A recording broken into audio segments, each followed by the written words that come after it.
He would terminate, I'm quoting, terminate the Constitution of the United States, that he would weaponize the Department of Justice against his political enemies.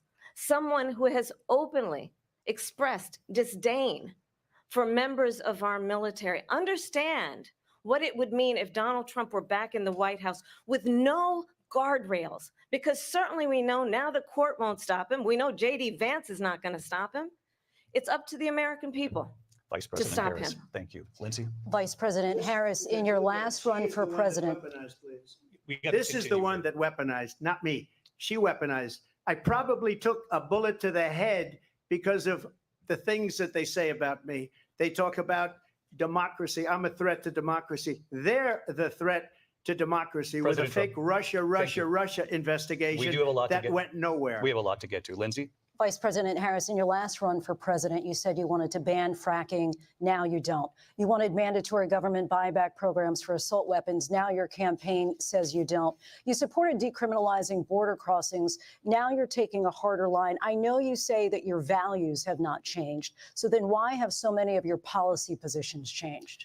So my values have not changed, and I'm going to discuss at least every point that you've made. But in particular, let's talk about fracking because we're here in Pennsylvania. I made that very clear in 2020.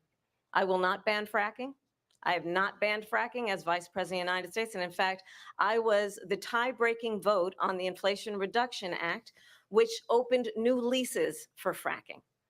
My position is that we have got to invest in diverse sources of energy so we reduce our reliance on foreign oil. We have had the largest increase in domestic oil production in history because of an approach that recognizes that we cannot over-rely on foreign oil. As it relates to my values, let me tell you, I grew up a middle-class kid raised by a hardworking mother who worked and saved and was able to buy our first home when I was a teenager. The values I bring to the importance of home ownership, knowing not everybody got handed $400 million on a silver platter and then filed bankruptcy 6 times, is a value that I bring to my work to say we are going to work with the private sector and home builders to increase by 3 million homes by the end of my first term. My work that is related to having a friend when I was in high school who was sexually assaulted by her stepfather. And my focus then on protecting women and children from violent crime is based on a value that is deeply grounded in the importance of standing up for those who are most vulnerable. My work that is about protecting Social Security and Medicare is based on longstanding work that I have done, protecting seniors from scams. My values have not changed. And what is important is that there is a president who actually brings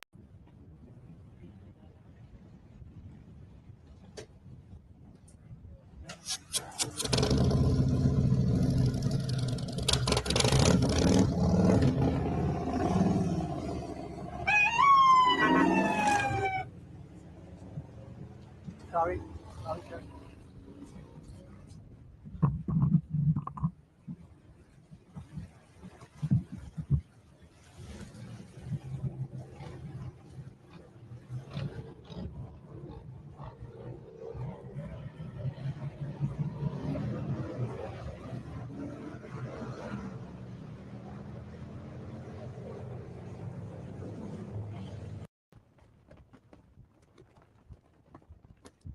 Stuff up very wrongly, very horribly, and everybody's laughing at it, okay? They're all laughing at it. She gave up at least 12 and probably 14 or 15 different policies. Like, she was big on defund the police. In Minnesota, she went out, wait a minute, I'm talking now, if you don't mind, please.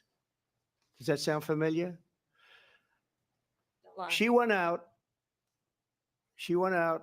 in Minnesota and wanted to let criminals that killed people, that burned down Minneapolis, she went out and raised money to get them out of jail. She did things that nobody would ever think of. Now she wants to do transgender operations on illegal aliens that are in prison. This is a radical left liberal that would do this. She wants to confiscate your guns, and she will never allow fracking in Pennsylvania. if she won the election, fracking in Pennsylvania will end on day one. Just to finish one thing so important, in my opinion. So I got the oil business going like nobody has ever done before. When they took over, they got rid of it, started getting rid of it, and the prices were going up the roof. They immediately let these guys go to where they were. I would have been 5 times, 4 times, 5 times higher, because you're talking about 3.5 years ago. They got it up to where I was because they had no choice, because the prices of energy were quadrupling and doubling. You saw what happened to gasoline. So they said, let's go back to Trump. But if she won the election, the day after that election, they'll go back to destroying our country, and oil will be dead. Fossil fuel will be dead. We'll go back to windmills, and we'll go back to solar, where they need a whole desert to get some energy to come out. You ever see a solar plant? By the way, I'm a big fan of solar, but they take 400, President 500 acres of desert President soil. Trump, we have a These lot are of not good issues things that we for the have to get environment to. that We're she out of time. understands. Thank you. Lindsay, thank you. We have an election in just 56 days. And I want to talk about the peaceful transfer of power, which, of course, we all know is a cornerstone of our democracy, and the role of a president in a moment of crisis.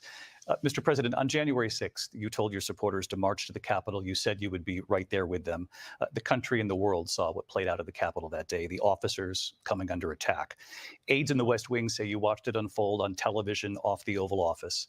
You did send out tweets, but it was more than 2 hours before you sent out that video message telling your supporters to go home. Is there anything you regret about what you did on that day?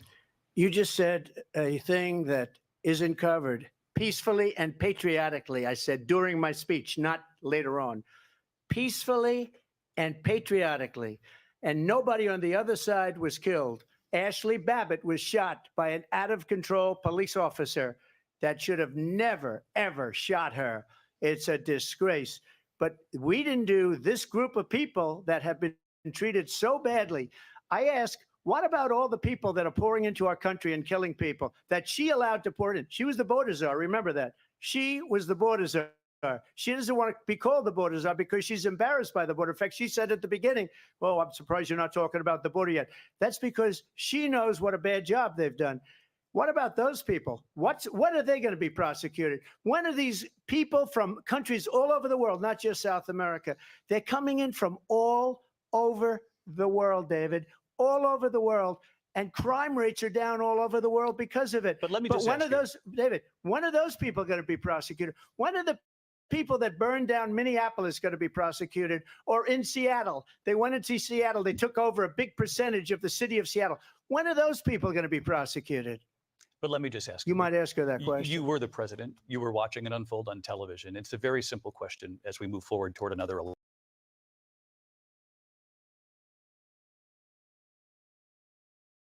That polling station in Cincinnati, Ohio.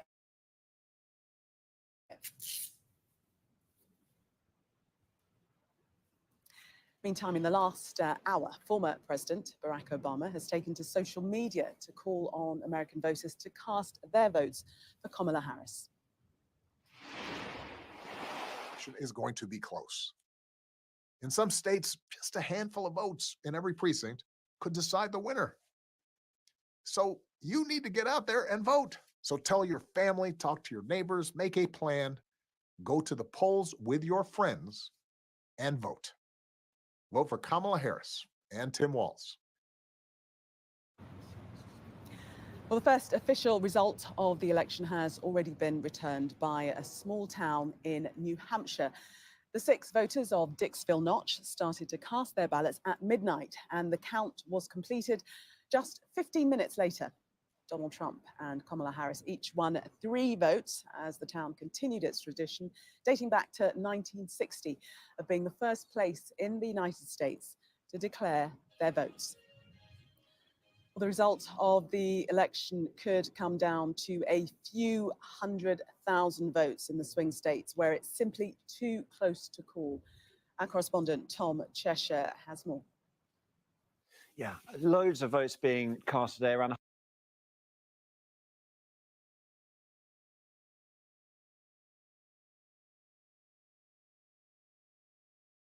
160 million we expect. It's all across the USA, 50 states. But really, we don't actually have to pay attention to all of them. We've been talking about battleground states, but just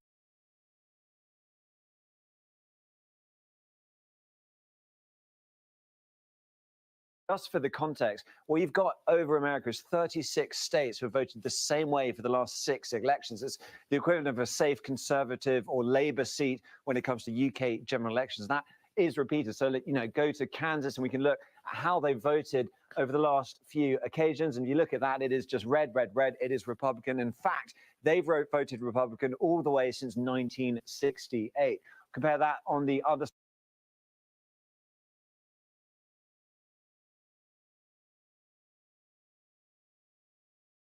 Attack.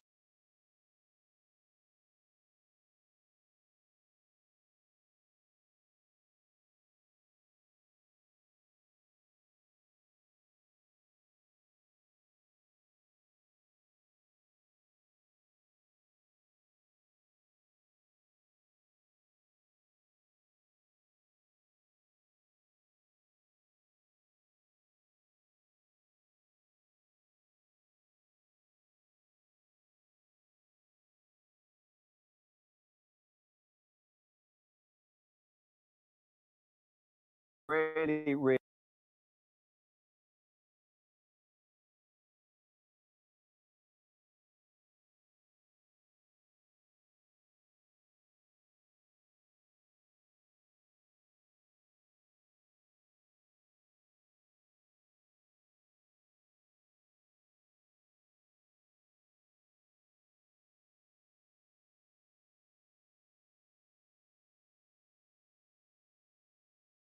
Let me just follow up here.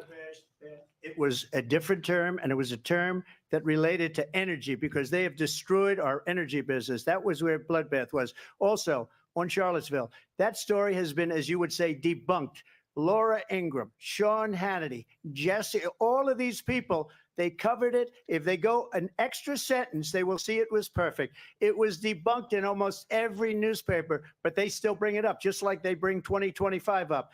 They bring all of this stuff up. I ask you this, you talk about the Capitol. Why are we allowing these millions of people to come through on the southern border? How come she's not doing anything? And I'll tell you what I would do, and I would be very proud to do it. I would say we would both leave this debate right now. I'd like to see her go down to Washington, D.C. during this debate because we're wasting a lot of time. Go down to, because she's been so bad, it's so ridiculous. Go down to Washington, D.C. and let her sign a bill to close up the border because they have the right to do it. They don't need bills. They have the right to do it. The president of the United States, you'll get him out of bed. You'll wake him up at 4 o'clock in the afternoon. Right. You'll say, come on down to the office. Let's sign a bill. If he signs a bill that the border is closed, all he has to do is say it to the Border Patrol, who are phenomenal. If they do that, the border is closed. Mr. Those President, people are killing many people, unlike J6. We talked immigration here tonight. I do want to focus on this next issue to both of you because it really 62 votes, which is just short. If Harris performs according to her polling, give her these states, and she ends up over that 279. Now, that is a what-if scenario. It really, really could go either way. And it's still so uncertain because we're talking about the battleground states. But here's what Iowa has been doing recently, and this is really, really surprising according to recent polling. Donald Trump won Iowa pretty handily in 2016 and 2020. But if you look at the recent polling, there might be a slight lead for Harris. And this is a state that no one really thought would be in the mix in terms of a battleground state. So there are still surprises that could happen over the course of the night. There's going to be lots and lots of results, but do focus on those 7 battleground states and keep an eye out for some surprises.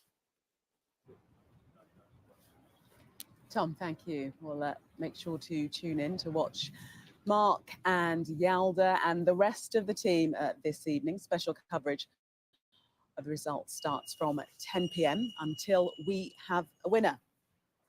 You are watching Sky News. Them to vote. They can't even speak English. They don't even know what country they're in practically. And these people are trying to get them to vote. And that's why they're allowing them to come into our country. country. I did watch all of these pieces of video. I didn't detect the sarcasm, lost by a whisker. We didn't quite make it. And we should just point out here as clarification, and you know this, you and your allies, 60 cases in front of many judges, many of them No judge Republican, looked at it. and said there They was said no we didn't have widespread fraud. standing. That's the other thing. They said we didn't have standing, a technicality. Can you imagine a system where a person in an election doesn't have standing? The president of the United States doesn't have standing. That's how we lost. If you look at the facts, and I'd love to have you'll do a special on it. I'll show you Georgia, and I'll show you Wisconsin, and I'll show you Pennsylvania, and I'll show you.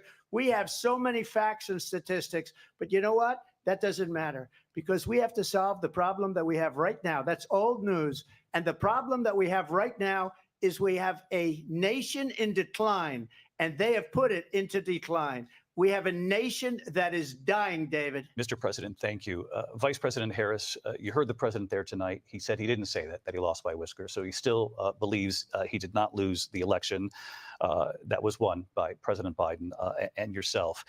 But I do want to ask you about something that's come up in the last couple of days. This was a post from President Trump about this upcoming election just weeks away. He said, when I win, those people who cheated, and then he lists donors, voters, election officials, he says will be prosecuted to the fullest extent of the law, which will include long-term prison sentences. One of your campaign's top lawyers responded saying, we won't let Donald Trump intimidate us. We won't let him suppress the vote.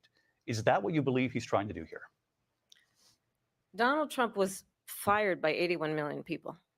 So let's be clear about that. And clearly he is having a very difficult time processing that. But we cannot afford to have a president of the United States who attempts, as he did in the past, to upend the will of the voters in a free and fair election. And I'm going to tell you that I have traveled the world as Vice President of the United States, and world leaders are laughing at Donald Trump. I have talked with military leaders, some of whom worked with you, and they say you're a disgrace. And when you then talk in this way in a presidential debate and deny what over and over again are court cases you have lost because you did in fact lose that election, it leads one to believe that perhaps we do not have in the candidate to my right the temperament or the ability to not be confused about fact. That's deeply troubling, and the American people deserve better. I'll give you 1 minute to respond, Mr. President. Let me just say about world leaders. Viktor Orban, one of the most respected men, they call him a strong man. He's a tough person, smart. Prime Minister of Hungary. They said, why is the whole world blowing up? 3 years ago, it wasn't. Why is it blowing up? He said, because you need Trump back as president. They were afraid of him. China was afraid, and I don't like to use the word afraid, but I'm just quoting him. China was afraid of him. North Korea was afraid of him. Look at what's going on with North Korea, by the way. He said Russia was afraid of him. I ended the Nord Stream 2 pipeline, and Biden put it back on day one, but he ended the XL pipeline. The XL pipeline in our country, he ended that. But he let the Russians build a pipeline going all over Europe and heading into Germany, the biggest pipeline in the world. Look, Viktor Orban said it. He said the most respected, most feared person is Donald Trump. We had no problems when Trump was president, but when this weak, pathetic man that you saw at a debate just a few months ago, that if he weren't in that debate, he'd be running instead of her. She got no votes. He got 14 million votes. What you did, you talk about a threat to democracy. He got 14 million votes and they threw him out of office. And you know what? I'll give you a little secret. He hates her. He can't stand her. But he got 14 million votes. They threw him out. She got 0 votes. And when she ran, she was the first one to leave because she failed.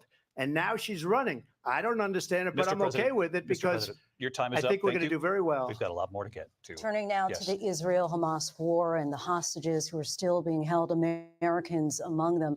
Vice President Harris, in December, you said, quote, Israel has a right to defend itself, but you added, quote, it matters how, saying international humanitarian law must be respected. Israel must do more to protect innocent civilians.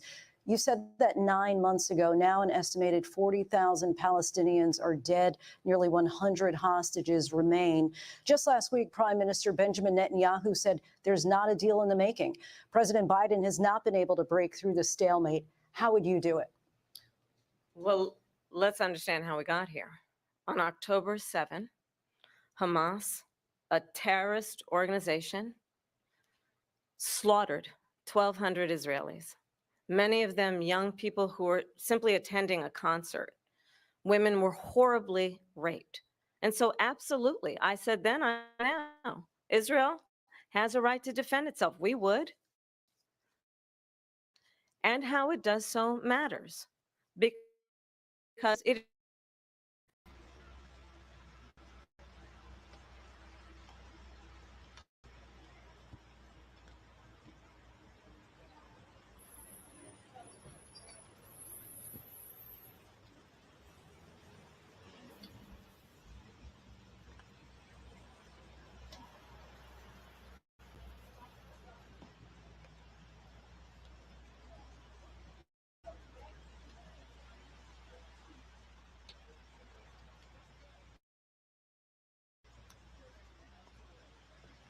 I will assure you always, I will always give Israel the ability to defend itself, in particular as it relates to Iran and any threat that Iran and its proxies pose to Israel.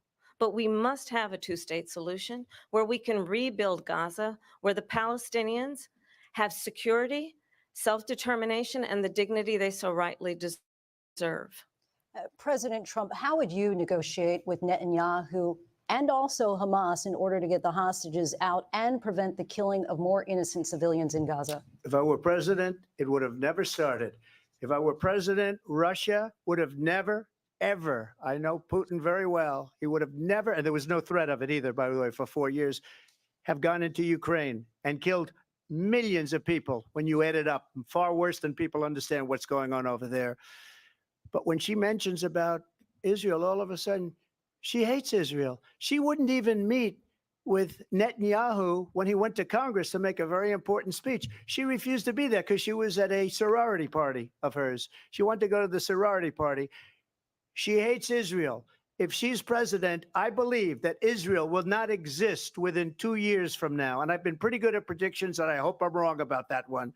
She hates Israel. At the same time, in her own way, she hates the Arab population because the whole place is going to get blown up. Israel will be gone. It would have never happened. Iran was broke under Donald Trump. Now Iran has $300 billion because they took off all the sanctions that I had. Iran had no money for Hamas or Hezbollah or any of the 28 different spheres of terror. And they are spheres of terror, horrible terror. They had no money. It was a big story, and you know it. You covered it very well, actually. They had no money for terror. They were broke. Now they're a rich nation. And now what they're doing is they're spreading that money around. Look at what's happening with the Houthis and Yemen. Look at what's going on in the Middle East. This would have never happened. I will get that settled and fast, and I'll get the war with Ukraine and Russia ended. If I'm president-elect, I'll get it done before even becoming president. Vice President Harris, he says you hate Israel. That's absolutely not true. I have my entire career and life supported Israel and the Israeli people. He knows that. He's trying to, again, divide and distract from the reality, which is it is very well known that Donald Trump is weak and wrong on national security and foreign policy. It is well known that he admires dictators, wants to be a dictator on day one, according to himself. It is well known that he said of Putin that he can do whatever the hell he wants and go into Ukraine. It is well known that he said when Russia went into Ukraine, it was brilliant. It is well known he exchanged love letters with Kim Jong-un. And it is absolutely well known that these dictators and autocrats are rooting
that they're weak.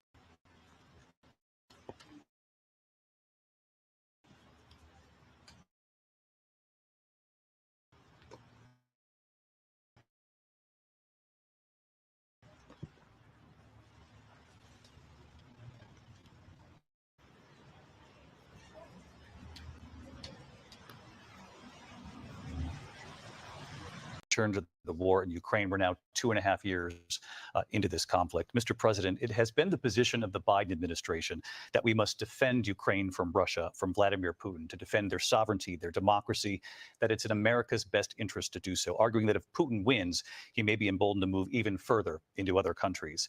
You have said you would solve this war in 24 hours. You said so just before the break tonight. How exactly would you do that? And I want to ask you a very simple question tonight. Do you want Ukraine to win this war? I want the war to stop. I want to save lives that are being uselessly, people being killed by the millions. It's the millions. It's so much worse than the numbers that you're getting, which are fake numbers. Look, we're in for 250 billion or more.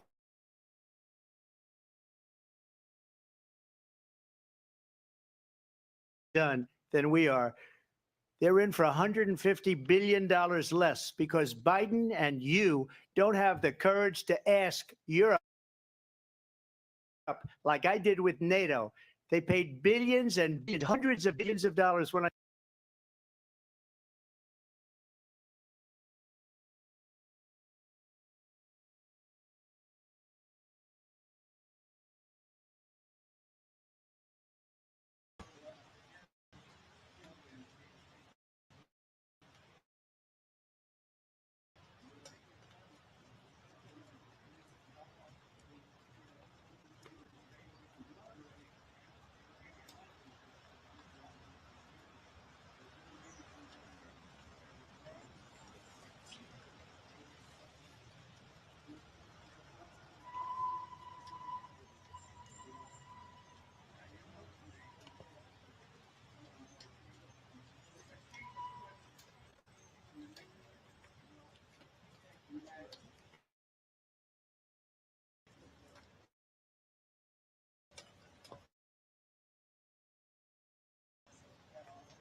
300,000 Polish Americans right here in Pennsylvania, how quickly you would give up for the sake of favor and what you think is a friendship with what is known to be a dictator who would eat you for lunch. Vice President Harris, thank you. We've heard from both of you on Ukraine tonight. Afghanistan came up in the last hour. I wanted her to respond to something you said earlier, and now, please, I'll give you a minute here. Putin would be sitting in Moscow, and he wouldn't have lost 300,000 men and women, but he would have been sitting in Moscow. Quiet, please. He would have been sitting in Moscow much happier than he is right now. But eventually, you know, he's got a thing that other people don't have. He's got nuclear weapons. They don't ever talk about that. He's got nuclear weapons. Nobody ever thinks about that. And eventually, maybe he'll use them, and maybe he hasn't been that threatening, but he does have that.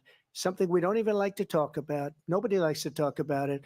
But just so you understand, they sent her to negotiate peace before this war started. 3 days later, he went in and he started the war because everything they said was weak and stupid. They said the wrong things. That war should have never started. She was the emissary.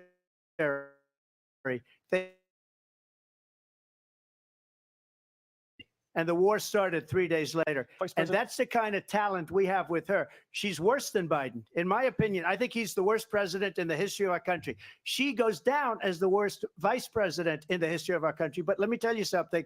She is a horrible negotiator.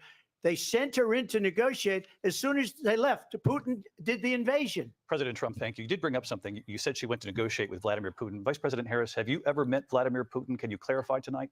Yet again, I said it at the beginning of this debate, you're going to hear a bunch of lies coming from this fellow. And that is another one. When I went to meet with President Zelensky, I've now met with him over 5 times. The reality is it has been about standing as America always should, as a leader upholding international rules and norms, as a leader who shows strength, understanding that the alliances we have around the world are dependent on our ability to look out for our friends and not favor our enemies because you adore strongmen instead of caring about democracy. And that is very much what is at stake here. The President of the United States is commander-in-chief. And the American people have a right to rely on a president who understands the significance of America's role and responsibility in terms of ensuring that there is stability and ensuring we stand up for our principles and not sell them for the benefit of personal flattery. We talked about Ukraine and Vladimir Putin. I do want to talk about Afghanistan. It came up in the first hour of this debate. I want to move on to Afghanistan. Stoltenberg said Trump did the most amazing thing I've ever seen. He got these countries, the 28 countries at the time, to pay up. He said, I've never seen, he's the head of NATO. He said, I've never seen. For years, we were paying almost all of NATO. We were being ripped off by European nations, both on trade and on NATO. I got them to pay up by saying one of the statements you made before, if you don't pay, we're not going to protect you. President Otherwise, Trump. we would have never gotten it. He said it was one of the most incredible jobs that he's ever seen done. Thank you. I want to turn to Afghanistan. It came up in the first hour of the debate, and we witnessed a poignant moment today on Capitol Hill, honoring the soldiers who died in the chaotic withdrawal from Afghanistan. I do want to ask the Vice President, do you believe you bear any responsibility in the way that withdrawal played out? Well, I will tell you, I agreed with President Biden's decision to pull out of Afghanistan. 4 presidents said they would, and Joe Biden did. And as a result, America's taxpayers are not paying the $300 million a day we were paying for that endless war. And as of today, there is not one member of the United States military who is in active duty in a combat zone in any war zone around the world, first time this century. But let's understand how we got to where we are. Donald Trump, when he was president, negotiated one of the weakest deals you can imagine. He calls himself a deal maker. Even his national security advisor said it was a weak, terrible deal. And here's how it went down. He bypassed the Afghan government. He negotiated directly with a terrorist organization called the Taliban, The negotiation involved the Taliban getting 5,000 terrorists, Taliban terrorists released. And get this, no, get this. And the president at the time invited the Taliban to Camp David, a place of storied significance for us as Americans, a place where we honor the importance of American diplomacy, where we invite and receive respected world leaders. And this former president, as president, invited them to Camp David because he does not again appreciate the role and responsibility of the President of the United States to be commander-in-chief with a level of respect. And this gets back to the point of how he has consistently disparaged and demeaned members of our military, fallen soldiers, and the work that we must do to uphold the strength and the respect of the United States of America around the world. Vice President Harris, thank you. President Trump, your response to her saying that you began the negotiations with thank the you. Taliban. So if you take a look at that period of time, the Taliban was killing our soldiers, a lot of them, with snipers. And I got involved with the Taliban because the Taliban was doing the killing. That's the fighting force within Afghanistan. They don't bother doing that because, you know, they deal with the wrong people all the time. But I got involved. And Abdul is the head of the Taliban. He is still the head of the Taliban. And I told Abdul, don't do it anymore. You do it anymore, you're going to have problems. And he said, why do you send me a picture of my house? I said, you're going to have to figure that out, Abdul. And for 18 months, we had nobody killed. We did have an agreement negotiated by Mike Pompeo. It was a very good agreement. The reason it was good, it was we were getting out. We would have been out faster than them, but we wouldn't have lost the soldiers. We wouldn't have left many Americans behind, and we wouldn't have left $85 billion worth of brand new, beautiful military equipment behind. And just to finish, they blew it. The agreement said you have to do this, and they didn't do it. They didn't do it. The agreement was terminated by us because they didn't do what they were supposed to do. I want to move And on. these people did the worst withdrawal and, in my opinion, the most embarrassing moment in the history of our country. And by the way, that's why Russia attacked Ukraine, because they saw how incompetent she and her boss are. President Trump, thank you. I want to move on now to race and politics in this country. Mr. President, you recently said of Vice President Harris, quote, I didn't know she was black until a number of years ago when she happened to turn black, and now she wants to be known as black. I want to ask a bigger picture question here tonight. Why do you believe it's appropriate to weigh in on the racial identity of your opponent? I don't, and I don't care. I don't care what she is. I don't care. You make a big deal out of something. I couldn't care less. Whatever she wants to be is okay with me. But those were your words. So I'm I asking. don't know. I don't know. I mean, all I can say is I read where she was not black, that she put out, and I'll say that. And then I read that she was black, and that's okay. Either one was okay with me. That's up to her. That's up to her. Vice President Harris, your thoughts on this? I think it's, I mean, honestly, I think it's a tragedy that we have someone who wants to be president who has consistently over the course of his career attempted to use race to divide the American people. You know, I do believe that the vast majority of us know that we have so much more in common than what separates us, and we don't want this kind of approach that is just constantly trying to divide us, and especially by race. And let's remember how Donald Trump started. He was land, he owned buildings, and he was investigated because he refused to rent property to Black families. Let's remember, this is the same individual who took out a full-page ad in the New York Times calling for the execution of 5 young Black and Latino boys who were innocent, the Central Park 5. Took out a full-page ad calling for their execution. This is the same individual who spread birther lies about the first Black president of the United States. And I think the American people want better than that, want better than this, want someone who understands, as I do, I travel our country, we see in each other a friend. We see in each other a neighbor. We don't want a leader who is constantly trying to have Americans point their fingers at each other. I meet with people all the time who tell me, can we please just have discourse about how we're going to invest in the aspirations and the ambitions and the dreams of the American people? Knowing that regardless of people's color or the language their grandmother speaks, we all have the same dreams and aspirations and want a president who invests in those, not in hate and division. Vice President Harris, thank you. Lindsay? President Trump, this is now your third time. This is the most divisive presidency in the history of our country. There's never been anything like it. They're destroying our country, and they come up with things like what she just said. Going back many, many years, when a lot of people, including Mayor Bloomberg, agreed with me on the Central Park Five, they admitted, they said, they pled guilty. I said, well, if they pled guilty, they badly hurt a person, killed a person ultimately. And if they pled guilty, then they pled, we're not guilty. But this is a person that has to stretch back years, 40, 50 years ago, because there's nothing now. I built one of the greatest economies in the history of the world, and I'm going to build it again. It's going to be bigger, better, and stronger. But they're destroying our economy. They have no idea what a good economy is.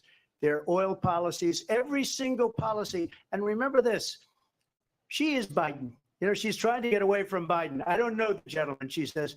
She is Biden.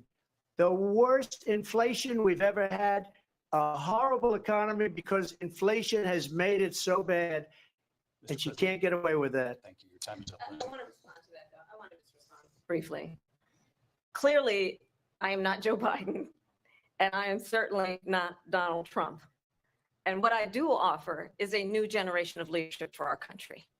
One who believes in what is possible, one who brings a sense of optimism about what we can do instead of always disparaging the American people.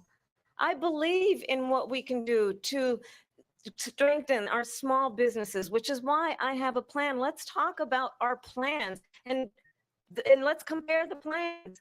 I have a plan to give startup businesses $50,000 tax deduction to pursue their ambitions, their innovation, their ideas, their hard work. I have a plan, $6,000 for young families for the first year of your child's life to help you in that most critical stage of your child's development. I have a plan that is about allowing people to be able to pursue what has been fleeting in terms of the American dream by offering a down payment of $25,000 down payment assistance for first-time home buyers.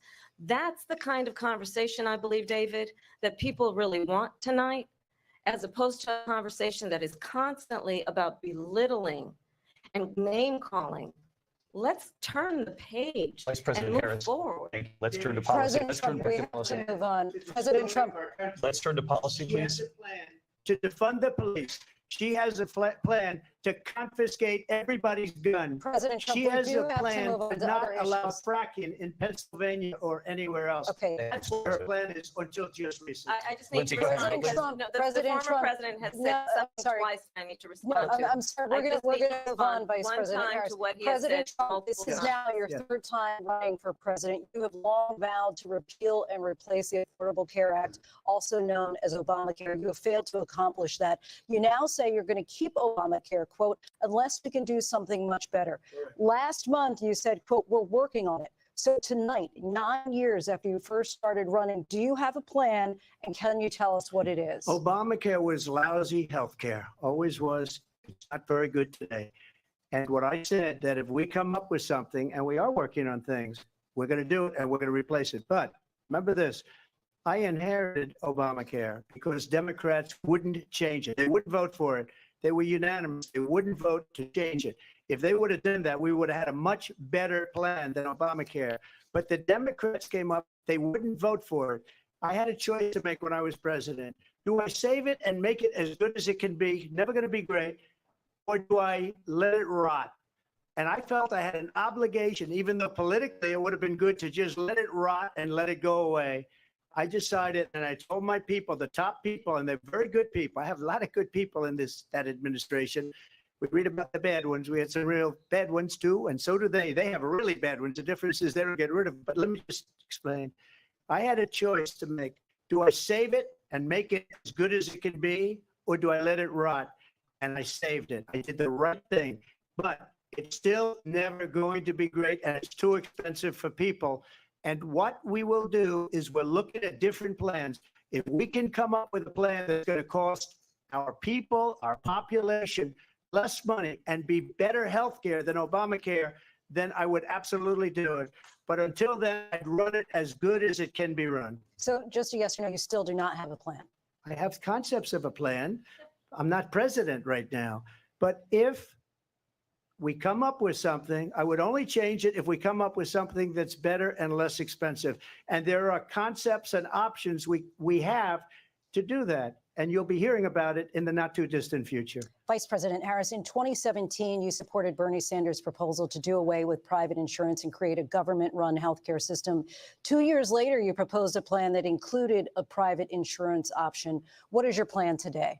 Well, first of all, I absolutely support, and over the last 4 years as vice president, private healthcare options. But what we need to do is maintain and grow the Affordable Care Act. But I'll get to that, Lindsay. I just need to respond to a previous point that the former president has made. I've made very clear my position on fracking. And then this business about taking everyone's guns away. Tim Walz and I are both gun owners. We're not taking anybody's guns away. So stop with the continuous lying about this stuff. As it relates to the Affordable Care Act, understand, just look at the history to know where people stand. When Donald Trump was president, 60 times he tried to get rid of the Affordable Care Act. 60 times. I was a senator at the time when I will never forget the early morning hours when it was up for a vote in the United States Senate. And the late, great John McCain, who you have disparaged as being, you don't like him, you said at the time, because he got caught. He was an American hero. The late, great John McCain, I will never forget that night, walked onto the Senate floor and said, no, you don't. No, you don't. No, you don't get rid of the Affordable Care Act. You have no plan. And what the Affordable Care Act has done is eliminate the ability of insurance companies to deny people with pre-existing conditions. I don't have to tell the people watching tonight, you remember what that was like? Remember when an insurance company could deny if a child had asthma, if someone was a breast cancer survivor, if a grandparent had diabetes? And thankfully, as I've been vice president and we over the last 4 years have strengthened the Affordable Care Act, we have allowed for the first time Medicare to negotiate drug prices on behalf of you, the American people. Donald Trump said he was going to allow Medicare to negotiate drug prices. He never did. We did. And now we have capped the cost of insulin at $35 a month. Since I've been vice president, we have capped the cost of prescription medication for seniors at $2,000 a year. And when I am president, we will do that for all people, understanding that the value I bring to this is that access to health care should be a right and not just a privilege of those who can afford it. And the plan has to be to strengthen the Affordable Care Act, not get rid of it. Vice Pass this President prologue Harris, in thank terms you. of where Donald Trump stands on that. I want to move to an issue Well, that's important for a She lot made a of mistake. Number one, John McCain fought Obamacare for 10 years. But it wasn't only him. It were all of the Democrats that kept it going. And you know what? We can do much better than Obamacare, much less money. But she won't improve private insurance for people, private medical insurance. That's another thing she doesn't want to give. President People Trump- are paying privately for insurance that have worked hard and made money, and they want to have private. She wants everybody to be on government insurance where you wait 6 months for an operation that you need immediately. President Trump, thank you. We have another issue that we'd like to get to that's important for a number of Americans, in particular younger voters, and that's climate change. President Trump, with regard to the environment, you say that we have to have clean air and clean water. Vice President Harris, you call climate change an existential threat. The question to you both tonight is, what would you do to fight climate change? And Vice President Harris, we'll start with you. 1 minute for you each. Well, the former president had said that climate change is a hoax. And what we know is that it is very real. You ask anyone who lives in a state who has experienced these extreme weather occurrences, who now is either being denied home insurance or it's being jacked up. You ask anybody who has been the victim of what that means in terms of losing their home, having nowhere to go. We know that we can actually deal with this issue. The young people of America care deeply about this issue. And I am proud that as vice president over the last 4 years, we have invested $1 trillion in a clean energy economy, while we have also increased domestic gas production to historic levels. We have created over 800,000 new manufacturing jobs while I have been vice president. We have invested in clean energy to the point that we are opening up factories around the world. Donald Trump said he was going to create manufacturing jobs. He lost manufacturing jobs.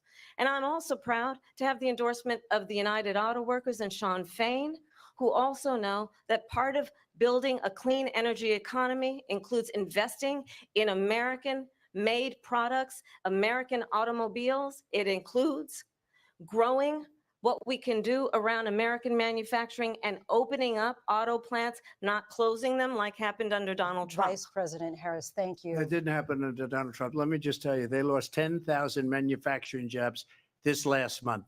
They're all leaving. They're building big auto plants in Mexico, in many cases owned by China. They're building these massive plants, and they think they're going to sell their cars into the United States because of these people. What they have given to China is unbelievable. But we're not going to let that. We'll put tariffs on those cars so they can't come into our country, because they will kill the United Auto Workers and any auto worker, whether it's in Detroit or South Carolina or any other place.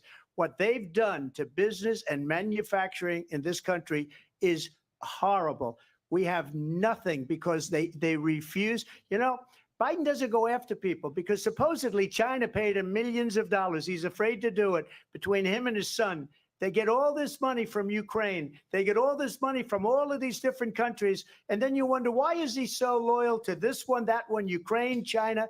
Why is he? Why did he get $3.5 million from the mayor of Moscow's wife? Why did she pay him $3.5 million?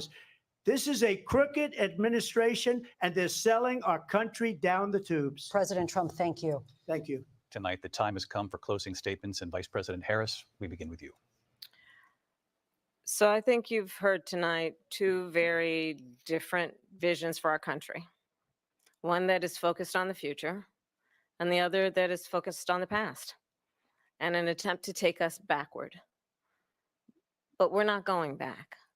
And I do believe that the American people know we all have so much more in common than what separates us.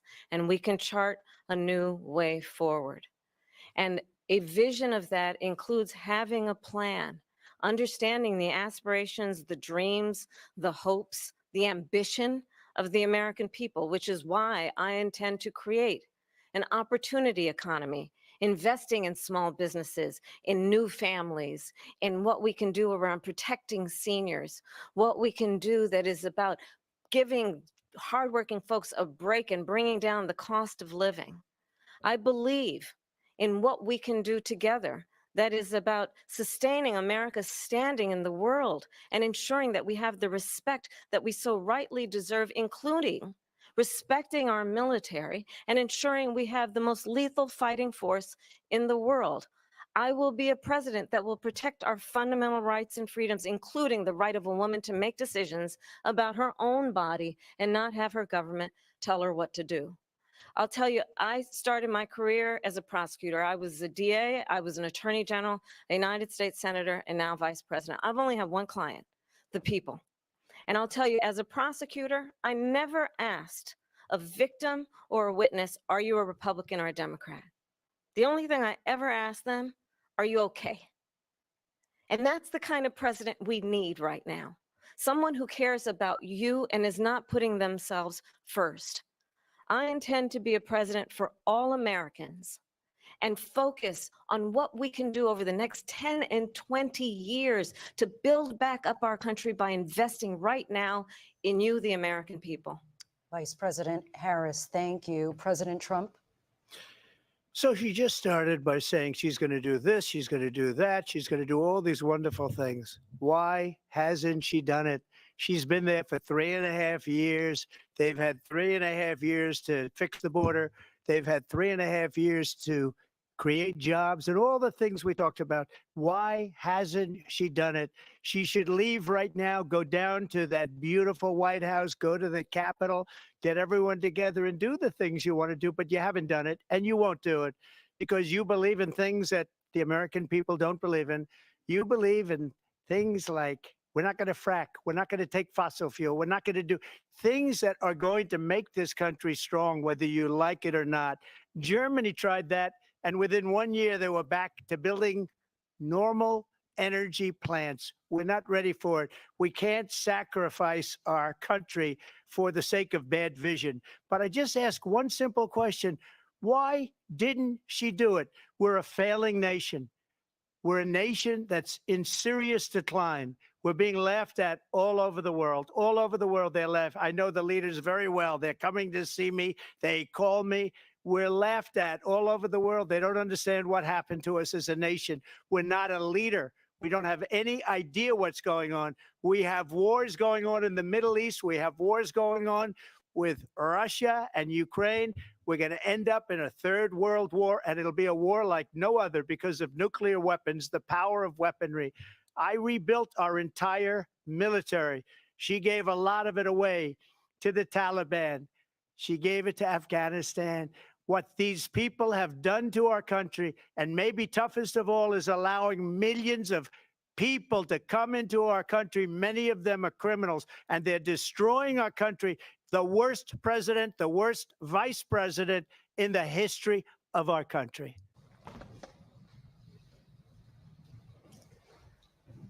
Kamala Harris. Let's have a good debate. Have fun. Thank you. Welcome to you both. It's wonderful to have you. It's an honor to have you both here tonight. Good evening. We are looking forward to a spirited and thoughtful debate. So let's get started. I want to begin tonight with the issue that voters repeatedly say is their number one issue, and that is the economy and the cost of living in this country. Vice President Harris, you and President Trump were elected 4 years ago, and your opponent on the stage here tonight often asks his supporters, are you better off than you were 4 years ago? When it comes to the economy, do you believe Americans are better off than they were 4 years ago? So I was raised as a middle-class kid, and I am actually the only person on this stage who has a plan that is about lifting up the middle class and working people of America. I believe in the ambition, the aspirations, the dreams of the American people. And that is why I imagine and have actually a plan to build what I call an opportunity economy. Because here's the thing. We know that we have a shortage of homes and housing, and the cost of housing is too expensive for far too many people. We know that young families need support to raise their children, and I intend on extending a tax cut for those families of $6,000, which is the largest child tax credit that we have given in a long time, so that those young families can afford to buy a crib, buy a car seat, buy clothes for their children. My passion, one of them, is small businesses. My mother raised my sister and me, but there was a woman who helped raise us. We call her our second mother. She was a small business owner. I love our small businesses. My plan is to give a $50,000 tax deduction to start up small businesses, knowing they are part of the backbone of America's economy. My opponent, on the other hand, his plan is to do what he has done before, which is to provide a tax cut for billionaires and big corporations, which will result in $5 trillion to America's deficit. My opponent has a plan that I call the Trump's sales tax, which would be a 20% tax on everyday goods that you rely on to get through the month. Economists have said that that Trump sales tax would actually result for middle-class families in about $4,000 more a year because of his policies and his ideas about what should be the backs of middle-class people paying for tax cuts for billionaires. President Trump, I'll give you 2 minutes. First of all, I have no sales tax. That's an incorrect statement. She knows that. We're doing tariffs on other countries. Other countries are going to finally, after 75 years, pay us back for all that we've done for the world. And the tariff will be substantial in some cases. I took in billions and billions of dollars, as you know, from China. In fact, they never took the tariff off because there was so much money they can't. It would totally destroy everything that they've set out to do. They're taking in billions of dollars from China and other places. They've left the tariffs on. When I had tariffs, and yet I had no inflation. Look, we've had a terrible economy because inflation which is really known as a country buster. It breaks up countries. We have inflation like very few people have ever seen before, probably the worst in our nation's history. We were at 21%, but that's being generous because many things are 50, 60, 70, 80% higher than they were just a few years ago. This has been a disaster for people, for the middle class, but for every class. On top of that, we have millions of people pouring into our country from prisons and jails, from mental institutions and insane asylums, and they're coming in and they're taking jobs that are occupied right now by African Americans and Hispanics, and also unions. Unions are going to be affected very soon. And you see what's happening. You see what's happening with towns throughout.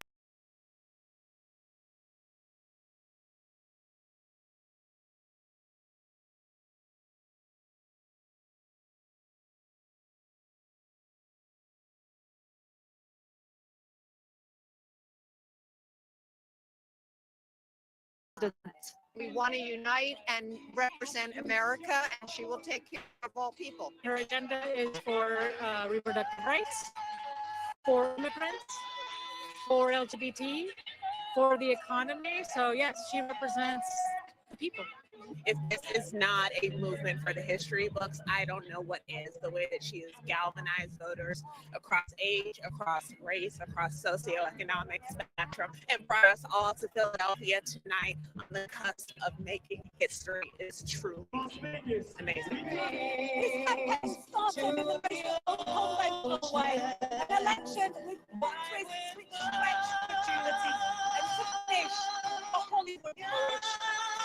God bless America. Performances from Lady Gaga, Ricky Martin, and an address by Oprah Winfrey. Every single vote, every one is going to matter.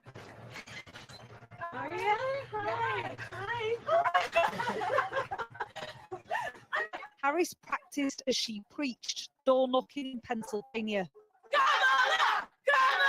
Her chances could rest on how many women she can turn out, especially older and independent voters. I'm a Republican. I am voting for Kamala because she stands for everything right, truth, justice, and I'm just so sick of the hatred. They really do think that democracy's at a break, and that would be devastating. And I'm also for women's rights. Harris signed off in Philadelphia, the birthplace of the United States. In the coming hour, the people of this country will determine where it goes next. Martha Kellner, Sky News, Philadelphia. Meanwhile, Donald Trump's campaign finished in the state of Michigan before his appearance and received a boost thanks to the endorsement of influential podcaster Joe Rogan, who has a largely young male audience. And when Trump did take to the stage, he reminded voters how close he came to death during the assassination attempt on his life earlier in the campaign. Our US correspondent James Matthews has this report. We are approaching journey's end. For this political performer, last night was a late night curtain call. This is the last one that we're going to have to do.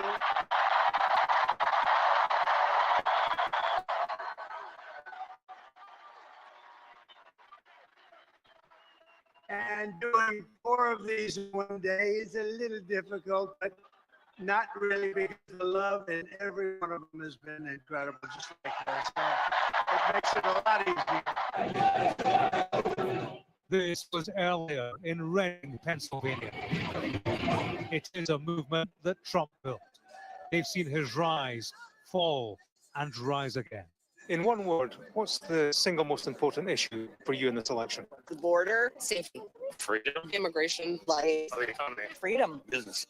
It was a final day swing through the swing states, North Carolina, Pennsylvania, and to Grand Rapids in Michigan, where Donald Trump ended his previous campaigns. None had been as tumultuous as this.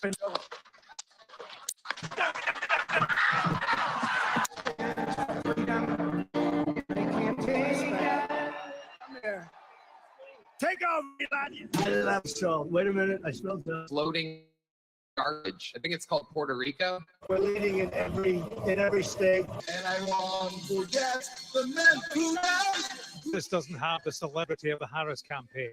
It's an effort built around its central character. A central demographic is the young male voter. We've been left behind. yeah.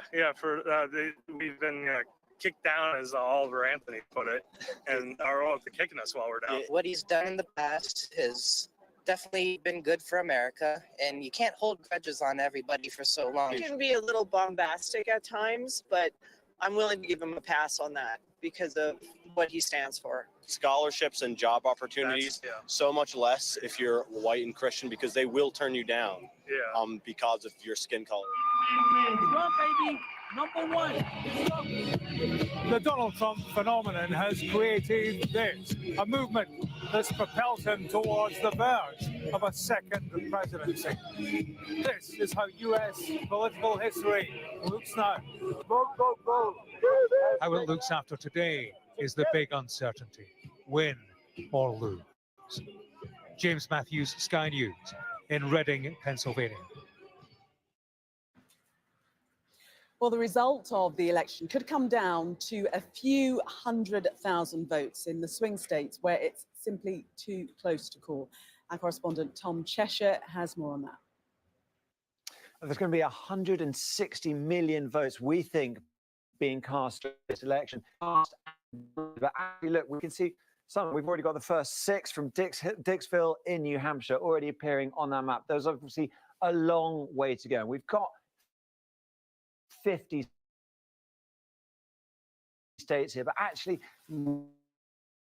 we don't need to pay attention to all 50 really. That's because some seats are safe Conservative seats in a UK general election. Have a look at Kansas, for instance, and look at what's been happening. So this is the 2020 election, but if we go back in time and look at every election since 2008, you can see it has gone Republican every time. Red is voted Republican since 1968. Or let's do it the other way around and go to a Democrat stronghold, Minnesota, up in the north. Again, look at this. We go back in time, you can see that has been blue actually since 1976. 6 states in the US that have voted the same way in the last 6 elections. And that's why the swing states become so crucial. These battleground states here in gray, you can see them. If we look at all of that, that is the ones we are really in those states. Well, these are the battleground states, and this shows the average lead over all the polls that we've been looking at. If it's on the left, that is in favor of Harris. It's on the right in red, that is in favor of Donald Trump. So if you look at that, Pennsylvania, Michigan, Wisconsin, Nevada, they seem to be trending towards Kamala Harris, but Georgia, North Carolina, Arizona, the polling there favors Donald Trump. But the really important thing here is these are not big leads. 1.7 there, that's the biggest, and that is within the margin of error. So all of these could go to Donald Trump. All of them could go to Kamala Harris. We really can't say. But let's say we do fill it in and see what's happening in terms of that. We can look at that. So we need to go back to the 2020 race and just make sure we're over on that. If we go and look at that, we can see that it's going to be a sort of different outcome. So there we go. The 7 swing states here, those are really crucial. Go according to that polling we talked about. Give that to Donald Trump. Give Georgia as well. And Harris takes these as well. And you give that to Donald Trump, and Donald Trump becomes president again. That's how tight this is in those 7 battleground states. But having said that, there could always be the odd surprise. Look at this. So that's the battleground states, but look at the polling in a recent poll, very impactful poll suggests Harris might have a slim lead. And that's not something we had really been looking at, and that could change the nature of this race slightly. So when it comes to watching those results come in, those 7 battleground states are where to look. There could always be the odd surprise. Tom, thank you. Well, our special Election Night live programme will be on your screens at 10 o'clock tonight. Here's a flavour of what's in store. It's the final countdown. The wait is almost over. Americans have been casting their votes on who they want to be the next president of the United States. We'll bring you all the action as it unfolds in every state with our US correspondent, Mark Stone, who's been at the heart of this story for years. And of course, we'll have Lewis Goodall, who will be guiding us through the key battleground states and the counties that will decide this at our big data screen. For America Votes, election night is from 10 p.m. So do make sure to tune in to watch Mark, Yalda and the rest of the team. Special coverage of the results starts from 10 p.m. until we have a winner. You are watching Sky News. Coming up, we'll be back with more coverage of the US election. First, Jane Secker here with the rest of the day's news. Are you ready to make your voices heard? As America votes,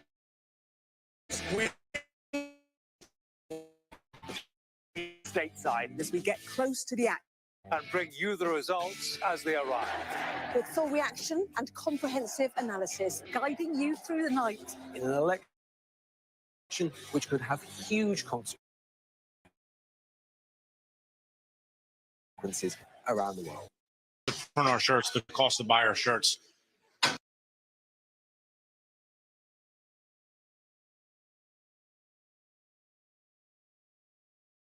It really gets to the point, how much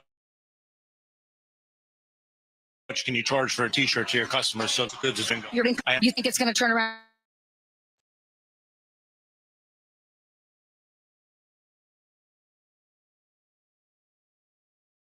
His economy was pretty good when he. All right, let's talk to these guys here because they say their top issue is the border. Tell me why. We have young children.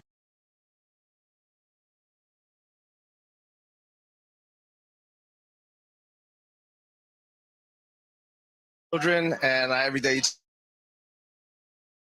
turn on the news and you see scary things happening, and it's happening everywhere. So too close to home. Paternal instinct kicking in.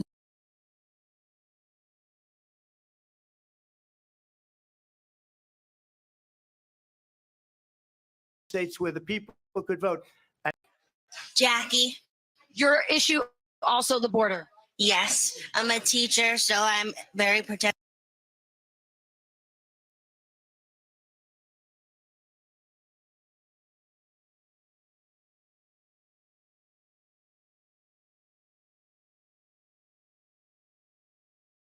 Grow up in the environment like we all did, that sense of community, and not have to fear that stuff coming in. And this is Terry Mirth. What is it? Terry Mirth. Terry, you're a grandma. Tell me about your thoughts on the election from the perspective of a grandmother. Well, I want my grandchildren to grow up the way my children did and the way I did in a free country, to be able to do the things that you want to do and not to have to worry about all the wokeness that now has become the norm. We also need to take care of our veterans. We need to take care of our senior citizens, and I don't want to see that money going toward illegal immigrants. We need to close that border, and we need to close it right away.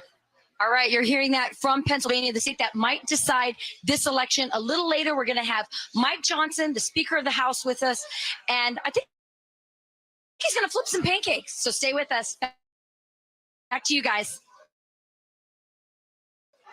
All right. Thank you, Rachel. They're doing a lot of work.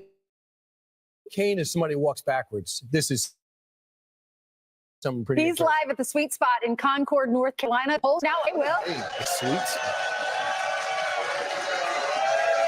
I didn't realize Brian had patented walking. So I don't have any copyright infringements. You know, I was thinking last night, guys, Brian Ainsley, Steve Lawrence, I was thinking about this election, and one of the issues that we don't, I think, talk enough about is we're hiring ex-commander-in-chief, and often these are defined by something they don't see coming. That's often safety, security on the world stage. I've got veterans all around me. I've got Jim, a Korean War veteran, Mike, a Vietnam veteran. Thank you guys for your service. Mike, tell me what's important to you in this election. Well, first of all, I'd like to see us get a commander-in-chief that'll get our military back to the level it should be. Also, I'd like to have a commander-in-chief that our allies respect and a commander-in-chief that our enemies respect and fear. That's what in this country. I appreciate your service. Thank you so much. Thank you, Jim. So Glenn, by the way, Glenn's a Vietnam War vet. Thank you, Glenn. What do you feel about this election and when it comes to hiring a commander-in-chief? The past ones that Donald Trump had he just didn't realize what Washington was like. And the generals in the Pentagon, they're only there to get promoted. So they're more political than they are warriors. And he needs to find the chairman of Joint Chiefs of Staff. And you feel like he's the right one to be commander-in-chief? Absolutely. Here we go. You know, we're doing a little horse race politics here. I was asking everybody how they feel about North Carolina. One of the big concerns is, well, the Republican Governor Mark Robinson not looking good. How could that affect Donald Trump? But Donnie said that you're not worried about the effect of the governor's race on the presidential race. I'm not especially here in North Carolina. Normally, Trump won in 2016 and 2020, but we got a Democratic governor. So I think the party gets split on the ticket. Happens a lot. It does, and here is especially. I think Trump has a lot of support here, and it won't necessarily affect the rest of the rest of the ticket. Won't affect him. I mean, it's a split state. Happens a lot here in North Carolina. Finally, I heard Rachel talking in Pennsylvania. It is the #1 issue, no matter which state you go into, and that's the economy. Lori was telling me about the biggest issues for you voting. One of my issues is I used to pay for my insurance, and suddenly I have to pay by monthly. And when I moved here 8 years ago, I was paying 79.99 cents for eggs, and now they're up to $3 a dozen. Right. And your mom lives with you, Joan. Good morning, Joan.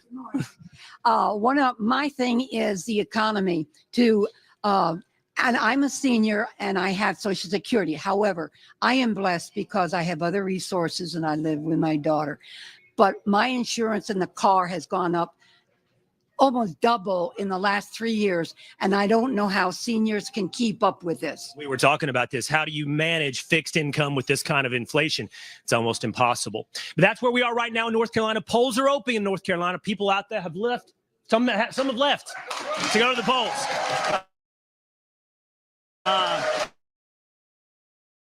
Now we're going to leave North Carolina and go back to you in New York. Thank you very much. In North Carolina, the great state of New Hampshire. In 2020, Joe Biden swept. But last night, at the stroke of midnight, all residents came in to top 3 for Donald, 3 for Joe Biden. Split right down the middle, just like the whole country. Last year it was 8. Last year Now it was it's 6. Well, actually, 2016 it was 8. And Yeah, you had 2 that voted for Hillary, 4 for Trump, 1 for Gary Johnson, 1 for Mitt Romney. Then 2020, Biden got the 6th vote. Got them all. And now 2 people passed. Some people away, 2 people died. I mean, two people moved. I find fascinating New Hampshire, Virginia, maybe Kansas, Minnesota, It's in the all those that don't get heavily polled. Yeah. And you wonder, I remember Governor Sununu about a month ago came in and said, I don't know why there's not more Trump infrastructure in New Hampshire because it's wide open, because they're angry at the Democrats for pulling that first primary out. And I think that matters a lot. So I'm very curious to see those late pushes into New Hampshire by J.D. Vance. I think the president went there once. If it's going to produce anything. Well, Pete, the polls are going to close there at 9 o'clock Eastern time, but they won't probably finish counting until tomorrow. So people are going to be on pins and needles in Wisconsin. Yeah, I know, especially in the city of Milwaukee, where it's traditionally taken a lot more time. And that's a part of the concern for voters here. Will the vote outside of Milwaukee be large enough to overcome what happens in that city? And then how long is the delay in that city as well? So voters here enthusiastic this morning, for sure.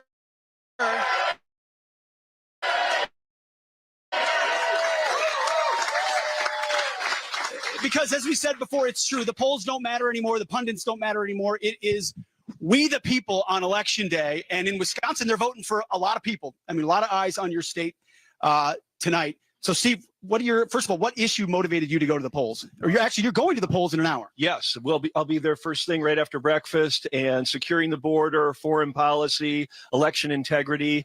It's all really, really important. And I'm voting for Trump and Hovde. And we're going to have Eric Hovde on the program in a little bit.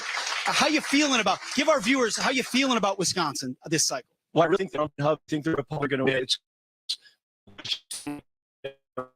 With this current. Yeah.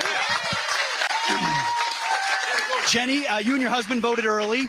You helped your sons submit absentee ballots. They're in college, so you banked 4 votes already. There's been a lot of interest in us, of course, because we're a swing state, and I've seen a lot more ground activity than we have in the past. And a lot of Wisconsin. Issue that you and your husband are voting on behalf of all strong, intelligent women. What matters the most to you? It's the economy. We have 3 boys. One just finished, and he's has a great job living at home, trying to careers, and can get a job and afford things. So that's really is the basics, isn't it? Basics. That's just afford things at the grocery store like we used to. So yeah. You heard there more ground activity in Wisconsin than we've seen before. And Will, you've talked to some great vets, and thank you for their service. We've got one here too. Sir, what's your name? Jack Seguin. Yeah. Hi. Jack, what'd you do in the military? I served during the Cuban Missile Crisis, and I used to shoot missiles and knock planes out of the sky, and I don't want to see them landing here. And I'm afraid that these people do not stand up to other foreign leaders like Trump does and tells them where to go. And that's what we need. We need people who are respected by our enemies and will calm down. And Trump's good at that. There we go. Sir, thank you for your service. Appreciate you. Absolutely. All right, there it is from Waukesha, Wisconsin at the Coop. Come on out if you're in the area. A lot of folks heading to the polls in about, 50 minutes here. That's right. Nice, Pete. Thank you very much. We're covering it all. But last night I was watching as late as I could. I watched the second to last rally, and President Trump just said, I have the greatest kids. Can they just come up here? Yeah. And can they all come up? Oh, he did that in the I watched the last one. He did it in that one too. Yeah. So I just saw him. I felt like it was really unusual for Trump and ad lib, but he just understands. One thing he didn't point out is whatever you think about Trump or whatever happens, that family has sacrificed a lot. Yeah. I mean, just think about their kids going to school, and there's, of course, the people, 74 million people voted for him, but if 70, 80 million didn't. And that ripples throughout the family. And they basically had to put the business on hold. That's what they do for a living. Right. So they've been together and they haven't fractured. I also think it highlights the contrast of ending the campaign with family, because for so many Americans, that's what it's about. It's about the family. It's about being able to afford certain things. It's about the safety of their family. Right. And you compare and contrast that to the way that Kamala Harris decided to end her campaign with the celebrity. Today is the day that we send a loud and clear message to the mainstream media, to the establishment, to Hollywood, to the swamp, that it is not them. Thank you, guys.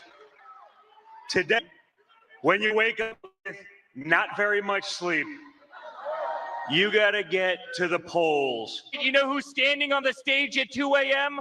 It's Donald Trump.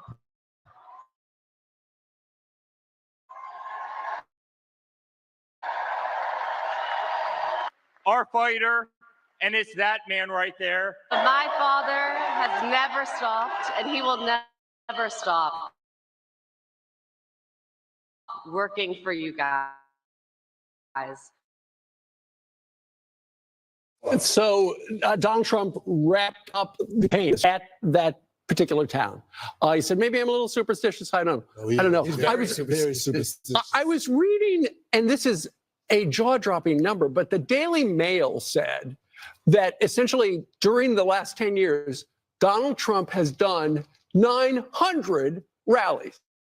So last night he would have wrapped up about the 900th Meantime, Lawrence, you were talking a little bit about Kamala Harris. She went knocking on doors in Pennsylvania. She was also with a bunch of celebrities like Lady Gaga,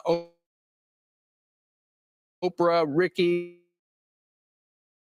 Roots, Katy Perry. We got a snippet of her wrap up, also in Pennsylvania, right here. And the aspirations and the dreams of the American people. And we know it is time for a new generation in America. If we don't show up tomorrow, it is entirely possible that we will not have the opportunity to ever cast a ballot again. I cast my vote for someone who will be president for all Americans.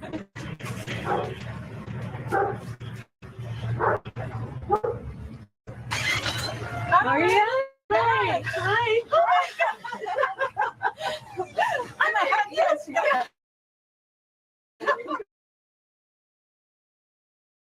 Oh my God. I'm good. Dave, it's the day before the election. I just wanted to come by and say I loved it when you voted. No, they had Look who's here. For safety reasons, they have to vet them. So she's going to the houses probably that had Kamala stickers or whatever in their front yard, people that they knew were going to support her and be happy to see her. But Donald Trump could do the same thing and people would go crazy to see him. Look, I was in a taxi and the driver was saying, is Donald Trump really going to take away our tax your Social Security check? Every ad I'm seeing, he's going to ban abortion. That's not true. He sent it back to the states. Every ad says he's attached to Project 2025. That is not true. It is all these lies that they're spreading to get people scared. It's a scare tactic to get them to go to the polls. And then bringing out the celebrities. The celebrities cannot relate to the average American. Did y'all see the lady on Instagram? She was on Laura Ingram's show. She was crying and saying, husband's working job after job, taking anything he can. My child hurt her eye. She had to go, we went to 3 doctors. It costs like $150, $100, $300. She said, so when these celebrities tell me that I should vote with my heart and it should be emotional, she said, we can't afford anything. She said, we were debt-free under Donald Trump, and now our credit cards are maxed out. I was watching CNN a little bit, and they said, isn't this getting a little eerie? Is exactly what Hillary Clinton did at the end. So at the very least, if you're superstitious, why are you doing the same thing by closing with celebrities? You get big crowds and it gets you delusional that they like you. They're for the celebrities. Well, she was the daughter of Martin Luther King Jr., Bernice King, said, hey, there's a deep fake video out there that shows my father endorsing Donald Trump. She said that's fake and asked that it be deleted. But we've seen... Everybody knows that too. Right. He died decades ago. So the other thing is... I mean, that's not funny, but it's funny that people would believe that. In January, though, we saw robocalls where artificial intelligence also made it seem like Joe Biden is calling me up and saying, don't vote. So that's why, and I'm sure you've seen the coverage here on the channel, the FBI's got a command post. They're set up if there's any trouble. But at the same time, there's a lot, just know there's a lot of misinformation out there. And the lines are going to be long today. Wait in line, vote. If you're upset, think about all the diners and barbershops that we've gone, people complaining about the current circumstance. Yeah. This is the opportunity to do something about it. Right. You cannot look at the polls. You can't say, this is the final poll, is what you do today. And make sure when you vote, we talked to someone here on our staff that voted, and there are 2 columns for Donald Trump because he's with 2 different parties. Conservative and Republican. Conservative columns for Kamala Harris, and this person's from both sides, so the vote doesn't count. That's so make sure you only vote once for each candidate. That's right. I just got a message, if I can just share. Babe Ruth is going to endorse Trump. Is that a fact? Yeah, that's good. So that's pretty good. He's a slugger. If you don't vote, you can't complain. Right. And I tell you, America likes to complain. Right, but not Fred and Martha. No. They're going to be doing special coverage for us today at 6 p.m. Eastern Time. It's going to be great. You can't say their names without hearing that music. This is true. Hey, even in the hall. Every time you say their name, you just hear the music go out. Also, House Speaker Mike Johnson is on the ground with Rachel in Battleground, Pennsylvania, talking to the senators this election day. I do well with Hispanics. A poll just came out. I'm at 56% with Hispanics compared to this woman who is at 36%. With your vote, we're going to win Pennsylvania, and we're going to defeat Kamala and those radical left. We are not going back because America is ready for a fresh start. Need to vote Pennsylvania. You make the difference in this. Former President Trump and VP Harris back in Pennsylvania hours before the polls open, looking to win over key voters, including the over 500,000 Latinos in the Commonwealth who helped decide to Well, Fox and Friends, the Speaker of the House, Mike Johnson, live from the swing state right now. Rachel, take it away.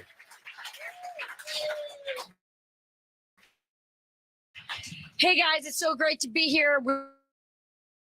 Johnson. Before we get into my first question, you and I were flipping pancakes. By the way, he didn't know he had to wait for the bubbles before he flipped, but I do taught hash him. browns. I don't do pancakes. All right, so we did the pancake thing. You've been with the president. You told me he said to you that he was going to leave nothing on the table. Yeah, about 7 weeks ago, we were backstage at the Washington Hilton, and he had done, I think, 5 events in 3 states that day. We were touching gloves before we went out to separate and do the swing states again. And he got up, buttoned his coat. His staff said, "Sir, we got to go. The pilots are going to time out." And I just told him, I said, "Mr. President, your stamina inspires all of us. It's amazing.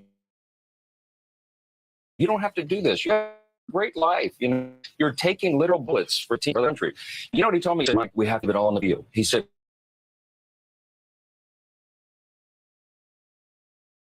I said, "Sir, that is so inspiring." So the next morning, we had all the House Republicans together for breakfast, and I told them that story. And I said, if our nominee for president leave it all and work every day, he told his staff to book every hour of every day until the election. You've seen he's done it. Yeah. If he can do that, we have to do the same. All of us have to do the same for the country. Amazing. Yeah. I want to talk to you about the Hispanic vote because, Yes. as you know, there was that unfortunate joke at the at Madison Square Garden. The Democrats really tried to capitalize that on that. The Hispanic vote, very important in the state. What are you seeing? You've been here on the ground. I have been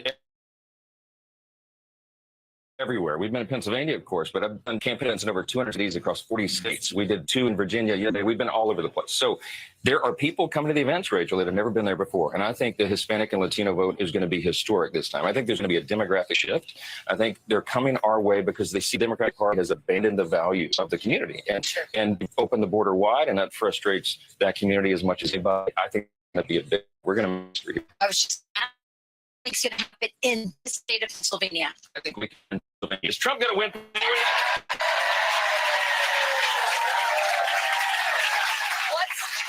What's the Trump shot at a clean sweep of all the swing states? And just be honest with us. We're here. Listen, my gut tells me that we are going to outperform the polls. Everybody says it's a toss. If that's true, Trump always outperforms the polls. I believe it. But I want to say every single vote counts, especially in swing states. Nothing for granted. We need every single vote today. All right. Well, there's some folks that have some questions for you, Speaker. So we're going to start with you, Bob. Yes. Hi, Mr. Speaker. Welcome to Allentown. The energy policies that as they are now, if President Trump gets in, do you feel that we have a great opportunity to not only become energy independent, but energy dominant? Absolutely, we do. I'm from an energy state, Louisiana. I live on top of the Haynesville Shale, one of the biggest natural gas plays. We need to frack. Don't we? Do y'all agree with that? Yes. President Trump does as well, and he knows that that's the key not only to our economy, energy policy, but also energy policy is national security policy because it's tied directly to our ability to compete on the world stage and to trade with our partners. Our European allies need LNG exports desperately. President Trump will turn the spigots back on. All right. This is April. April, what's your question for the Speaker? How do you feel about prices now going up, down with Trump hopefully Trump getting elected? Yeah, no matter where I am around the country, the number one concern is the cost of living and the border, those two things, but usually cost of living. Moms and dads having to get second and third jobs just to put groceries on the table. It's not sustainable. So what President Trump will do in a Republican-led Congress, because we got to win the Senate and the House as well, I think we will, is that we'll turn the economy back on. We'll unleash the free market again. How? We extend the Trump-era tax cuts, and then we take a blowtorch to the regulatory state, okay? We're going to get the government off the backs of job creators and entrepreneurs and risk takers, and that is what will unleash the economy again, like we did in the first Trump administration? You know, it's been interesting. The economy and inflation, definitely the number one issue. But I was fascinated when I was right here in this restaurant. So many people said the border was their top issue. And it was crime and it was illegality. But I also got the sense that it's the sense of fairness, especially when I talked to some of the Latino voters in here who went through the process legally. Yeah. Well, that's right. I mean, people are so concerned about the open border. It's been a catastrophe to the country in so many ways. Fentanyl is the leading cause of death now for Americans age 18 to 49 flowing over the border. All these problems. We got one more question from this guy. Come on over hey, here. buddy. What's your name? Caleb. Caleb, what's your question for the speaker? As Speaker, how would you support Donald Trump? How would I support Donald Trump? Every single day, buddy. Every single day. President Trump and I have a great relationship. We've been working together for about 8 years, and he's got big plans for the country, and we're going to help him implement that. You watch football? You a football fan? He's going to be like the head coach. I'm the quarterback. We're going to score. Okay? Awesome. Back to you guys. That was awesome, Caleb. Thanks. He's got his fight sweatshirt on. Yeah. Thanks, you guys. Hey. Right back to you. Hey, Rachel, could the speaker, if Donald Trump was watching him at the diner, what he would think of Speaker Johnson's performance as Donald Trump? Oh, do you want me to ask the speaker that? Yeah, tell him. They want Donald Trump. They want you to do an impersonation of Donald Trump. Good. Come on. Mike, you got to make it too big to rig. We got to make it too big to rig. That's the thing.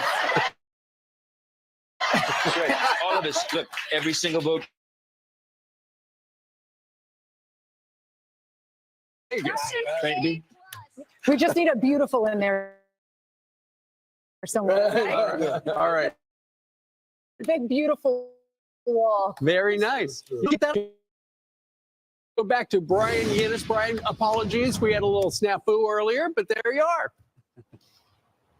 Hey, good morning, guys. That's right. All of the eyes of the world, the eyes of this country are on Pennsylvania and Bucks County. And as we were saying, there was a huge line this morning right before the polls opened. And I got to say, it's been very smooth. Everyone's going in and out. We did speak to the first person in line who got here at 5:20 in the morning. And he's a 73-year-old retired guy, Bill Effing. He's gone for former President Trump. And then we also found an 18-year-old voting in his first election. He, too, is going for the former president. This is what they had to say. President Trump has me very excited about the country and a different path for the country. And I think he's the way. I'm going to go Trump because I want to make sure our country is strong. And I mean, it's the only option because if we go the other way, then I want to talk about what's going to happen. So here in Penn, the count is also beginning with the mail ballots. This is a live look inside the warehouse in Philadelphia, where 195,000 mail ballots will start to be processed. It already started at 7 o'clock this morning. Now begin to open up these envelopes for the mail ballots at 7 a.m. Take a ballot and flatten it out.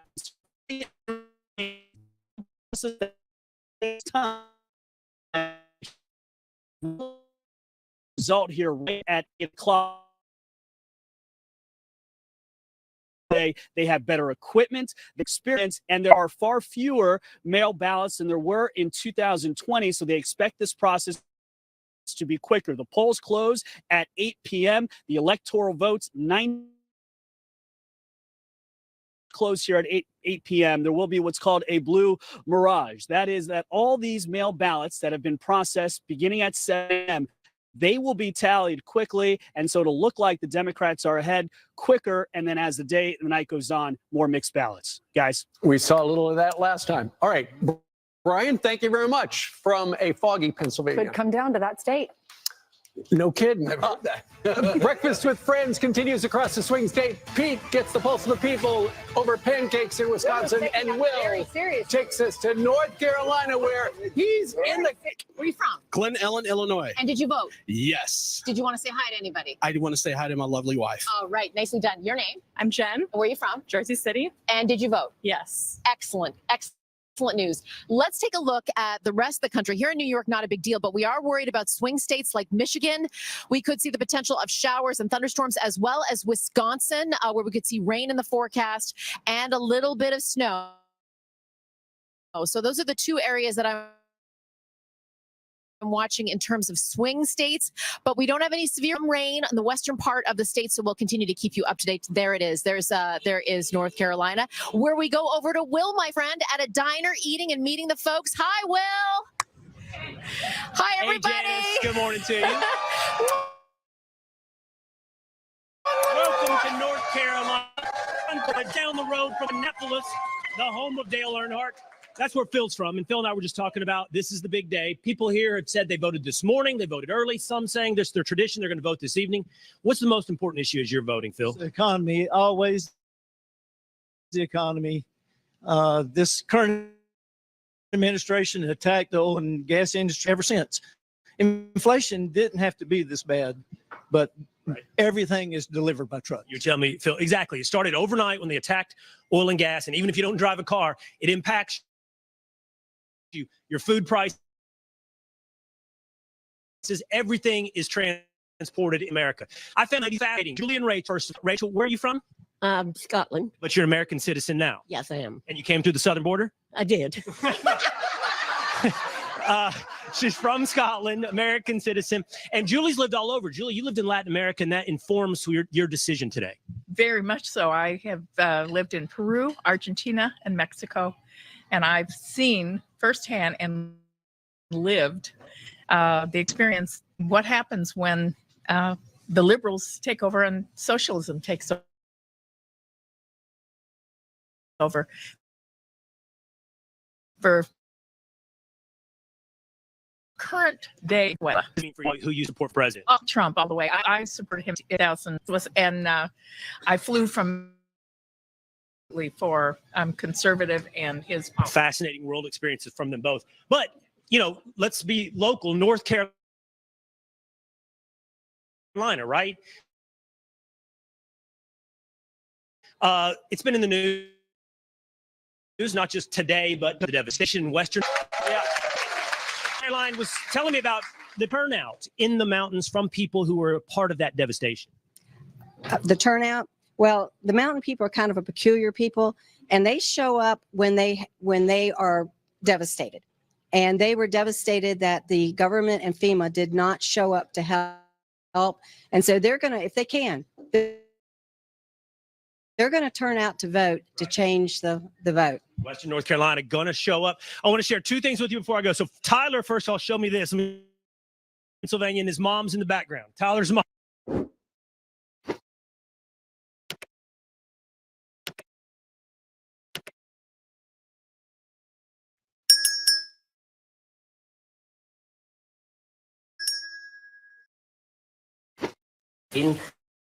الحمد لله بقيت اتعافى يعني.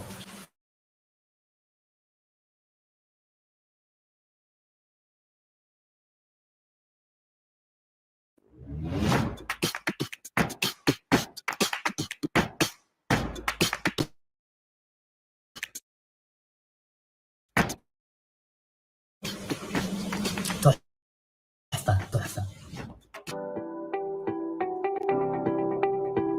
نبيض اللي هي بورلاند دي احط لها حته كده من نفسها عشان ابقى روقت عليها وهي نازله الجنب. خبرتي الضعيفه بقى في المطبخ يا جماعه ان البيض بيتقلي او سمنه، فانا بفكر اقلب سمنه كده عشان ايه نتغذى اليومين دول. يلا بينا.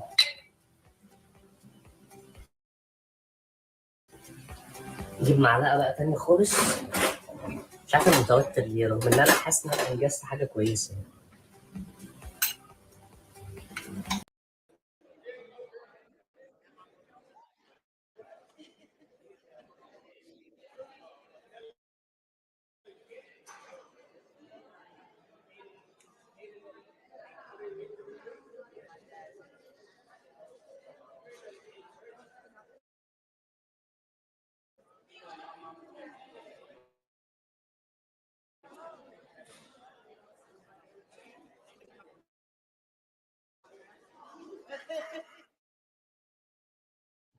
She's not genuine at all.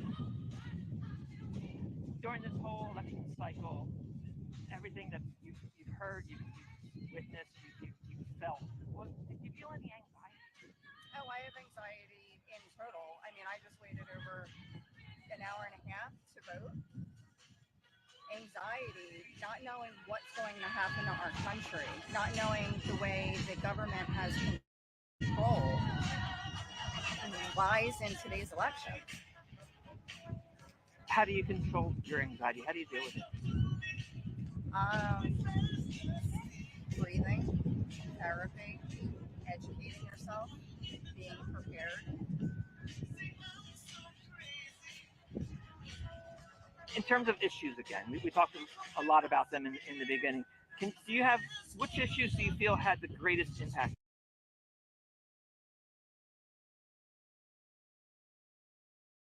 on this election, and why? Sorry, say that again. Which issues do you think had the greatest impact on this election, and why? I think everything values of what Trump's running for is the value of everybody that's voting for him. Lastly, on the issues that you believe your candidate Trump will accomplish the most if he's elected, what issues do you think he'll accomplish? I think he's going to secure the border. I think that the stock market is going to change for the better. I believe that with Kennedy, they are going to put better quality food into the stores that are available for people. I think that they're going to take chemicals. I think they're going to listen to the people to try and let us live the American dream. Not being able to go to the store and afford our groceries is key, but affording quality of groceries is what I think every American deserves to have. And lastly, do you think a president, him or herself, can do all of that? Yes. You think that the office is that powerful? I do. You do? I absolutely do. Why do you think that it's more of a give and take between Congress and the president, or Trump has a team able to delegate and making sure things get done from the people that he listens to. If he's listening from the people and the people are letting him know that these are the problems, he's able to delegate and put the people in charge of what needs to happen. So yeah, I definitely believe that Trump has better power as well, better empathetic and genuine to the people, where they're not relating behind the scenes and or changing the narrative. I definitely believe Trump can do that. Great. Anything else that I'm not asking you? You want to add about who you voted for and why? No. Okay, great. Trump. Thank you for your time. Appreciate it. Could I? I don't do great with interviews. So No, you were fine. I I'm, just wanted to ask. no, it's fine. I know, but we're not going to do that.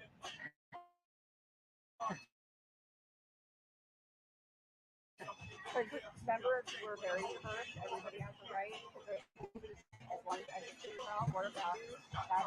You're up there. Can I bring you over this way? Yeah.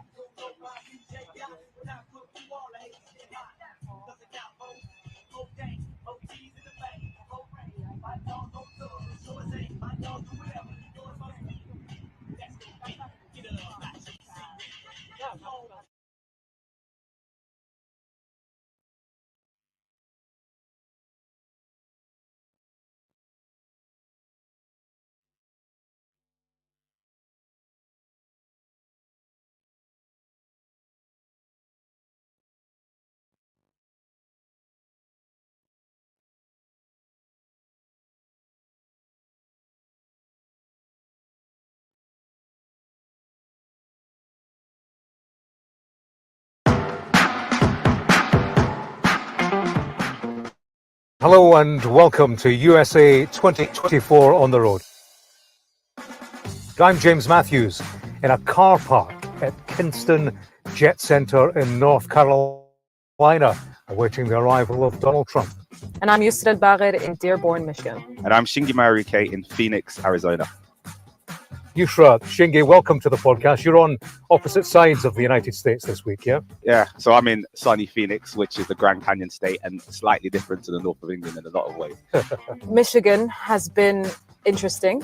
The cars are big, the portions of food are big, and it's been a really cool time just speaking to voters here. And what keeps coming up is just how uncertain things are, how people feel quite nervous about what might happen and how it will directly affect them and their families. It's interesting you're talking to at Dobbins Lookout above Phoenix. People are open and fairly honest about how they feel about this election and the broader state of American society. Are they loving that London accent? Most of the time, yeah, it helps with trying to get voxes for sure. I just go, yeah, I'm from London. And they're like, okay, we'll talk to you for 2 seconds. Milk it for all it's worth.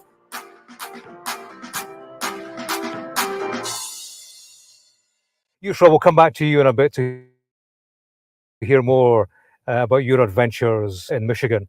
Shingi, you've been in Arizona, as you say. You've been speaking with a group of voters who've been making headlines. Yeah, that's right. We've been speaking to Latin American voters who make up 1 in 4 voters here in Arizona. And it's so interesting talking to people who are in the only swing state by the border, this borders Mexico, about their concerns around immigration and the economy. Those 2 things came up quite a lot. Refer to the Google Maps, please. There's no reception up here to do it. On Friday night, we went to Dobbins Lookout, which is about a 30-minute drive from Phoenix. It's a view overlooking the city that loads of people go to get a snatch of the sunset. It's very much the Arizona you might see depicted in popular culture. Lots of cacti, lots of rock formations.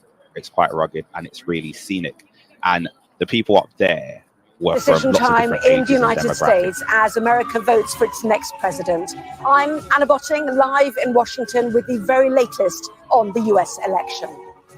Well, across this country, people are now casting their ballots after Donald Trump and Kamala Harris delivered their final campaign messages. She's been exposed, she's been exposed. She's a radical left lunatic. Are we ready to vote? Are we ready to win?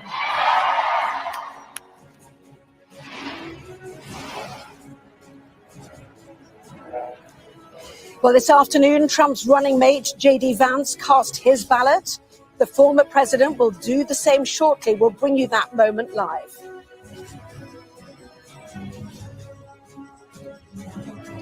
And I'm at a polling station in Atlanta, Georgia, one of the key battleground states set to decide the race for the White House. The race for the White House is the tightest for decades. We'll bring you every twist and turn on Election Day. This week after falling ill with a chest infection. Prince William prepares to deliver a landmark speech on the environment during his visit to South Africa. We'll bring you that live this hour.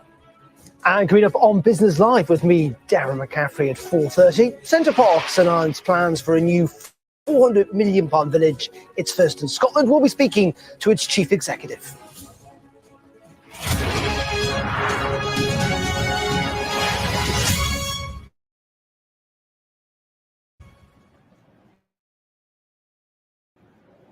Well, hello, good afternoon from Washington is coming to a conclusion. The main choice on the ballot, of course, Donald Trump or Kamala Harris. Well, here is the view then from Langhorne in the crucial swing state of Pennsylvania. Already we know thousands and millions of people have cast their ballots. And this is West Palm Beach, Florida, where Donald Trump is expected to vote shortly. It is at his Mar-a-Lago estate in Florida that he will watch. J.D. Vance spoke to the media after arriving to vote in Cincinnati, Ohio. Let's have a listen. We do expect to win, but obviously no matter who wins, half the country, as you said, is going to be at least partially disappointed. I think my attitude is the best way to heal the rift in the country is to try to govern the country as well as we can, create as much prosperity as we can for the American people, and remind our fellow Americans that we are all fundamentally on the same team however we voted. I certainly hope you vote for Donald J. Trump today. I think that his policies are going to promote peace and prosperity for our citizens. But if you vote the wrong way, in my view, I'm still going to love you. I'm still going to treat you as a fellow citizen. And if I am lucky enough to be your vice president, I'm going to fight hard for your dreams and for your family over the next 4 years. We ought to argue, disagree about, persuade each other about politics. That's part of the natural process. But we can't discard friends and we can't discard family members.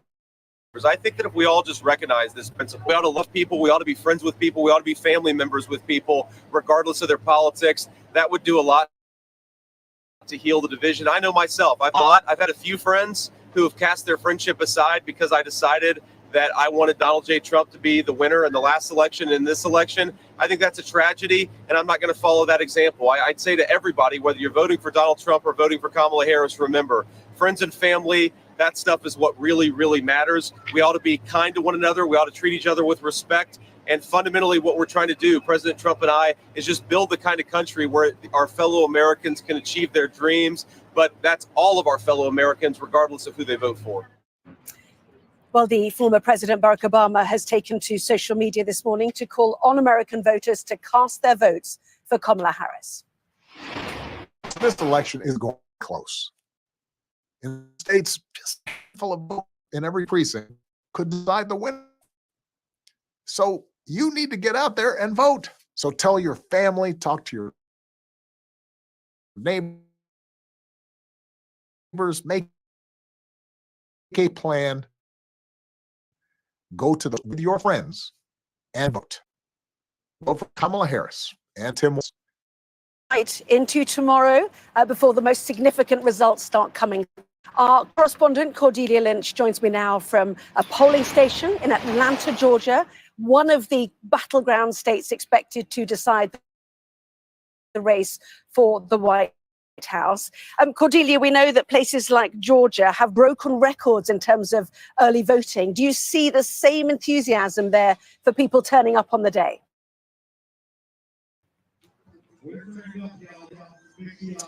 To turn out, and they're expected to get an early result because of that. Such large numbers have they seen, over 4 million votes. I mean, we're getting a kind of potted sense Atlanta this morning.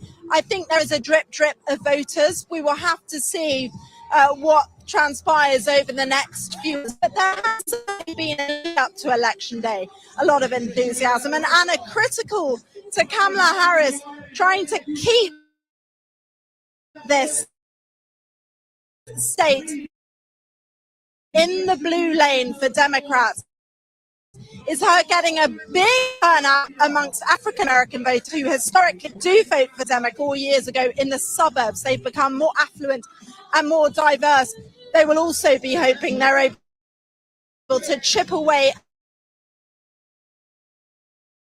at the white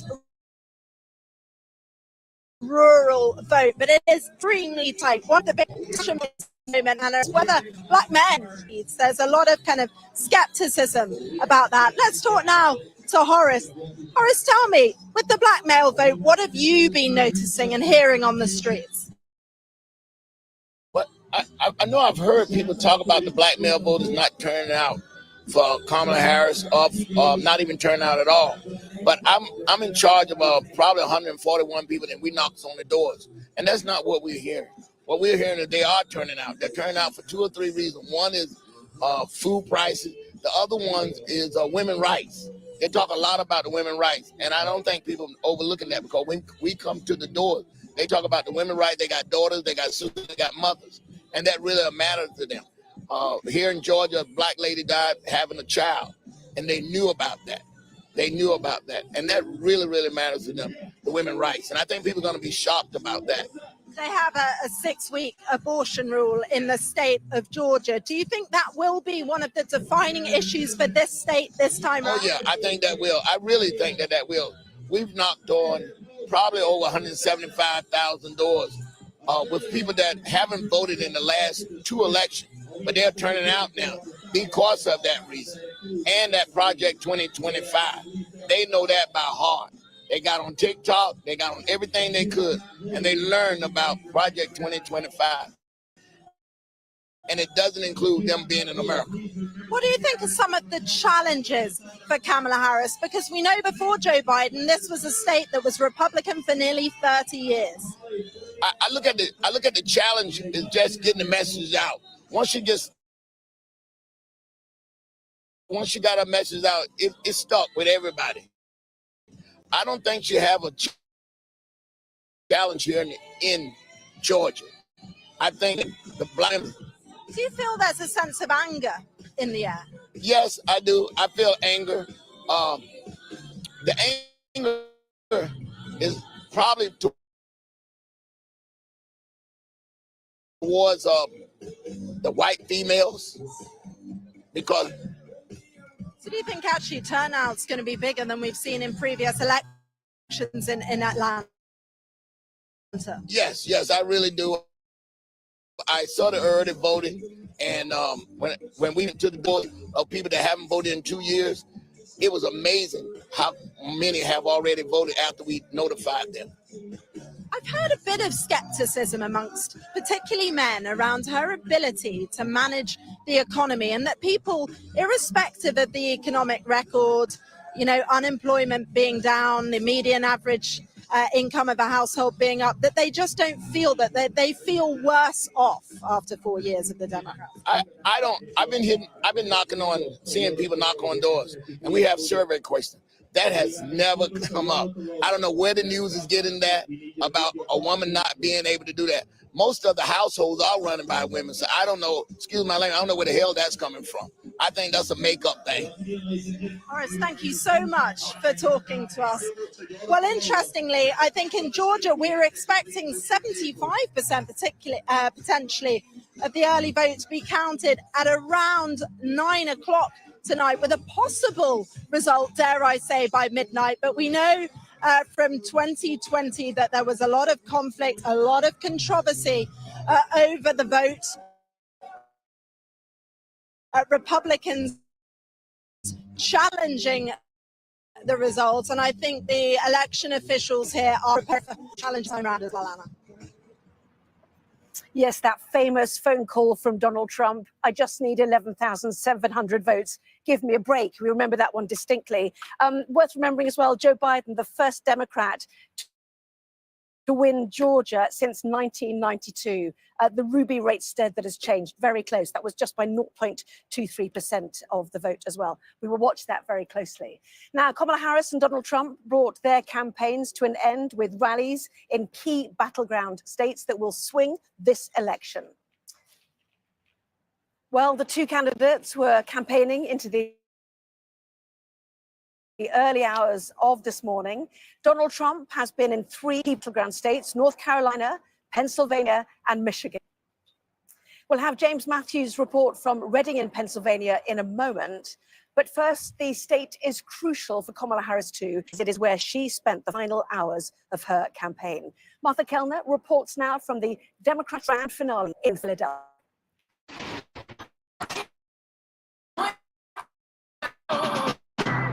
On the steps made famous by Rocky Balboa, one final round for Kamala Harris. Good evening, Philadelphia! A message of hope and unity on the eve of which could split this country irreparably. We finish as we started, with optimism, with energy, with joy, knowing that we, the people, have the power to shape our future, and that we can confront any challenge we face when we do it together. There'll be no decisive blow at this late stage. Most people have already made up their minds. The excitement is here, the momentum too, but will it lead to America's first female president? We want to unite and represent America, and she will take care of all people. Her agenda is for reproductive rights, for immigrants, for LGBT, for yes, she represents the people. If this is not a movement for the history books, I don't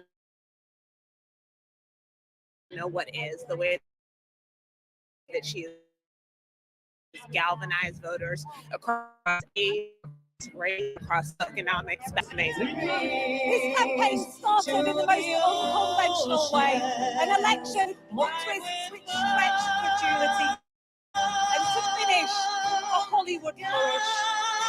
God bless America. Performances from Lady Gaga, Ricky Martin, and an address by Oprah Winfrey. Every single vote, every one is going to matter.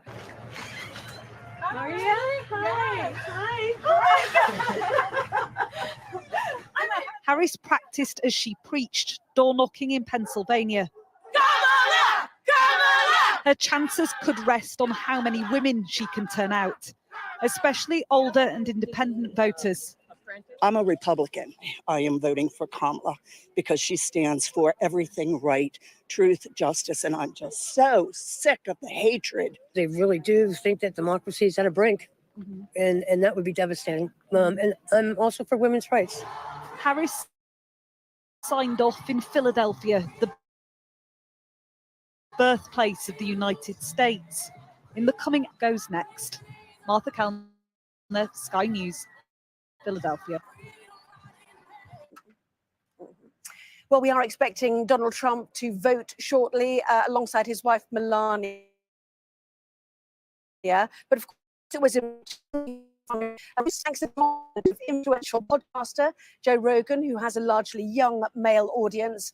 And when Trump did take to the stage, he reminded voters of how close he came to death during those assassination attempts on his life earlier in the campaign.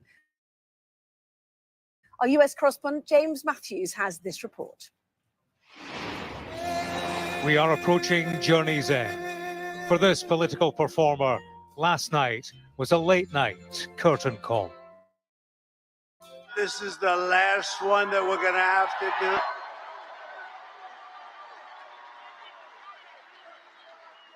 And doing 4 of these in one day is a little difficult, but not really, because the love in every one of them has been incredible, just like this. So the body's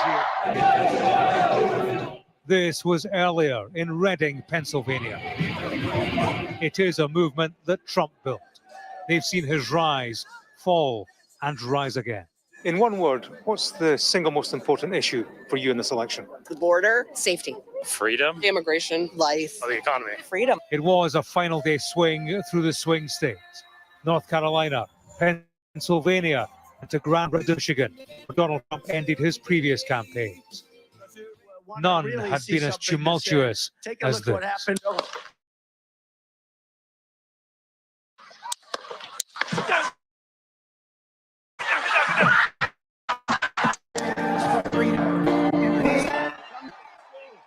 I smelled some floating island of garbage. I think it's called Puerto Rico. We're leading in every state. And I won't forget the men who died.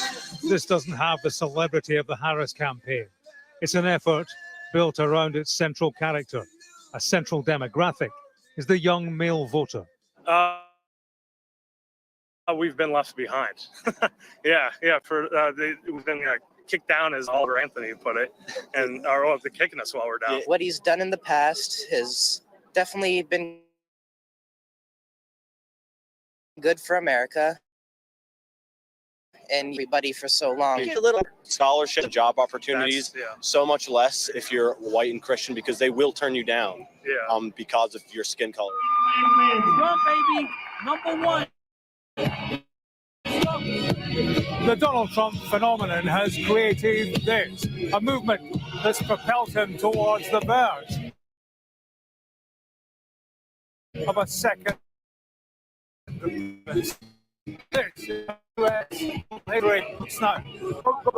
Looks after today is the big uncertainty, or lose. James Matthews, Sky News, in Reading, Pennsylvania. Well, don't forget, we are showing you pictures there on the left hand of your screen, a polling station. Alex Melania will take you there live when that happens. And don't forget, our special election night live program will be on your screens at 10 o'clock tonight. Here is a flavour of what is in store.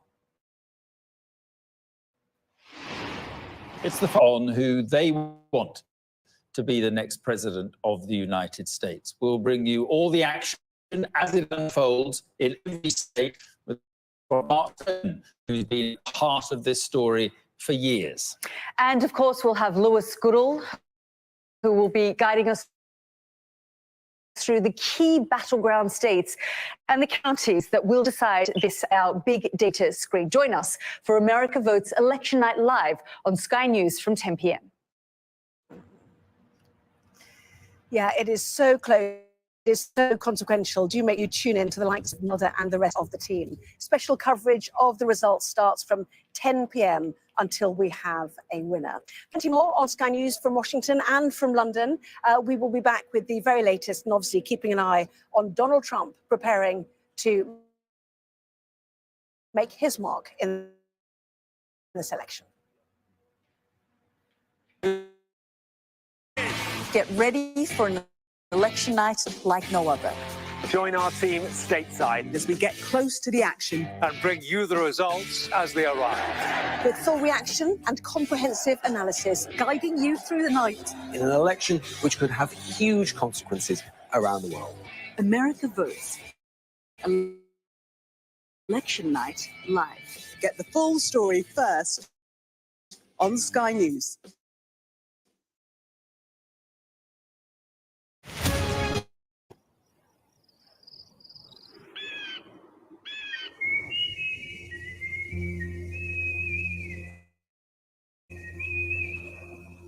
This nation under God shall have a new birth of freedom.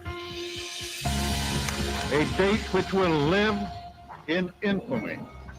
A short time ago, an American airplane dropped one bomb. We choose to go to the moon in this decade and do the other things, not because they are easy, but because they are hard.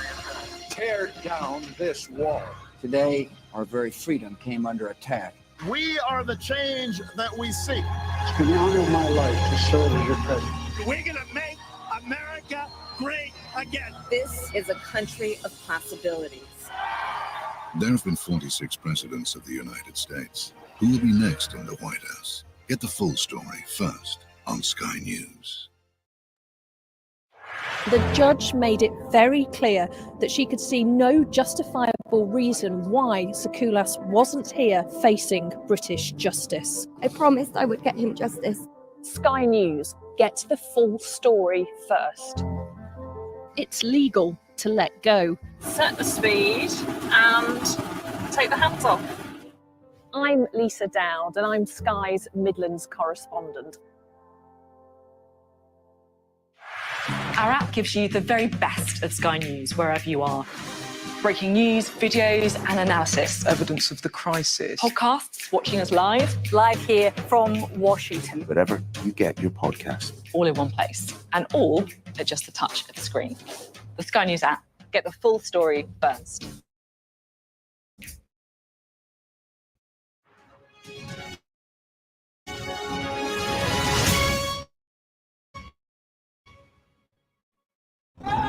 They keep telling us that they want aid. And this is what's left of it.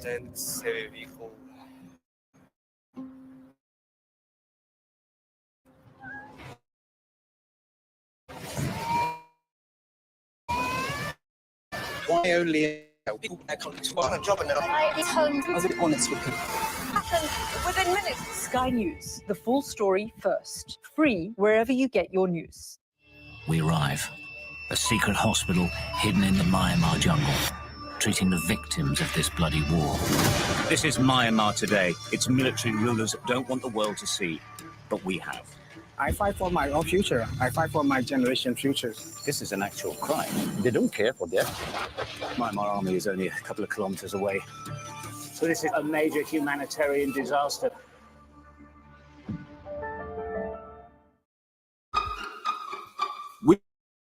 We've got your Sunday mornings covered.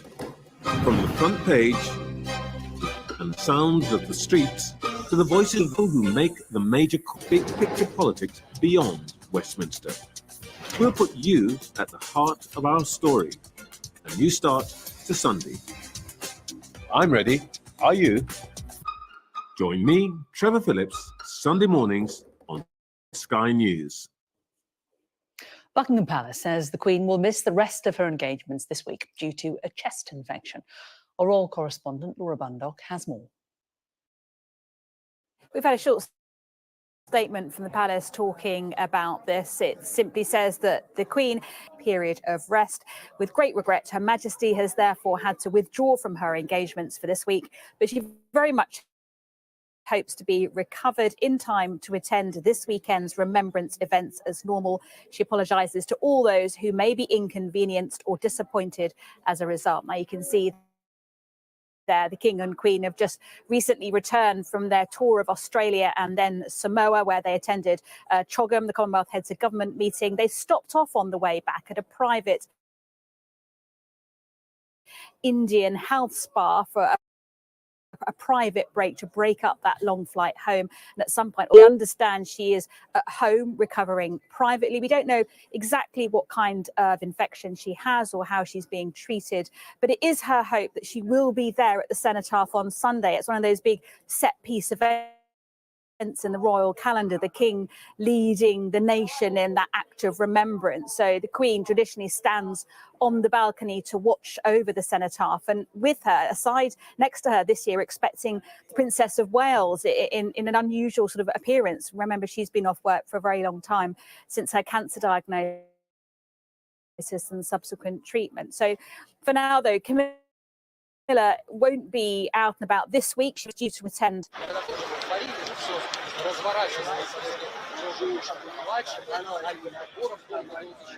Точку в итоге поставил Верховный суд Соединенных Штатов. Это было, если я не ошибаюсь, 17 декабря 2000 года. Да, сколько времени? 6, 5, первый вторник после первого понедельника, как он называется, и 17 декабря. Что угодно может случиться, гадать бессмысленно, аналитики, по-моему, все ответили белые флаги.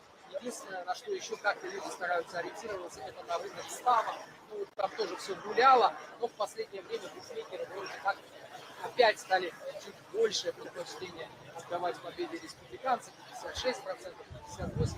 Но это все сферические такие конструкции, не привязаны.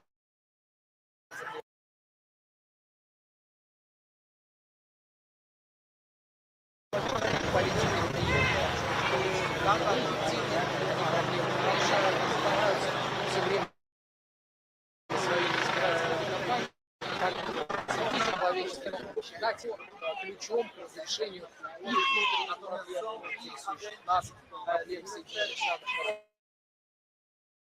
Соединенных Штатов.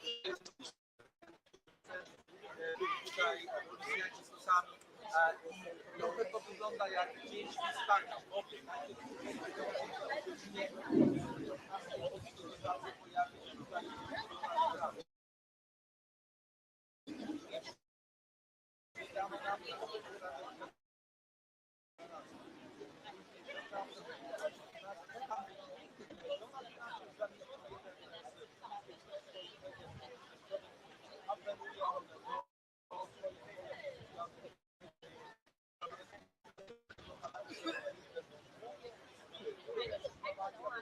Спасибо.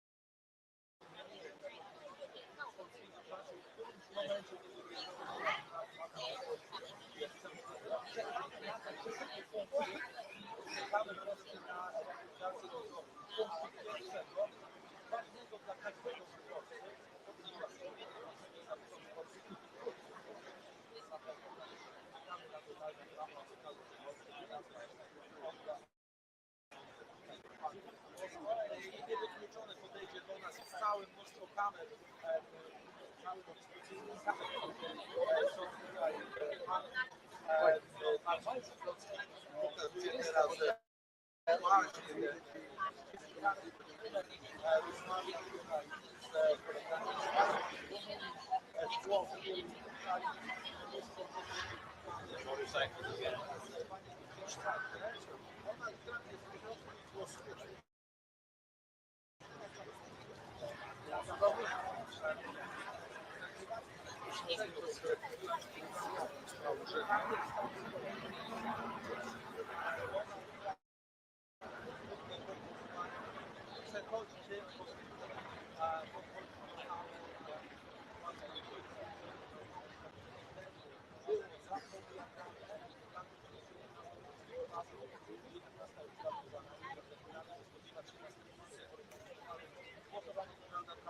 z przejście.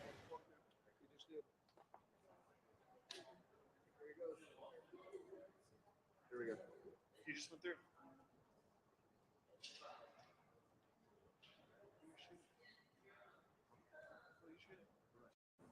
He just went through. Okay.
What's that?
All right, everybody, assume their position just for a second. Let me see where you want to go. Where are you going? How's that? What's your...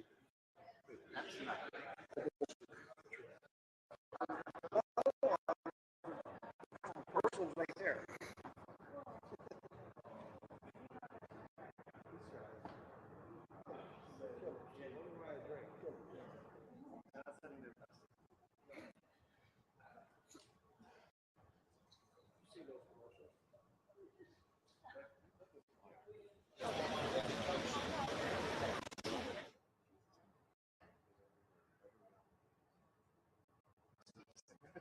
Oh my God, the documentary crews here too. They're up there.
Ждем, просто стоим.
А?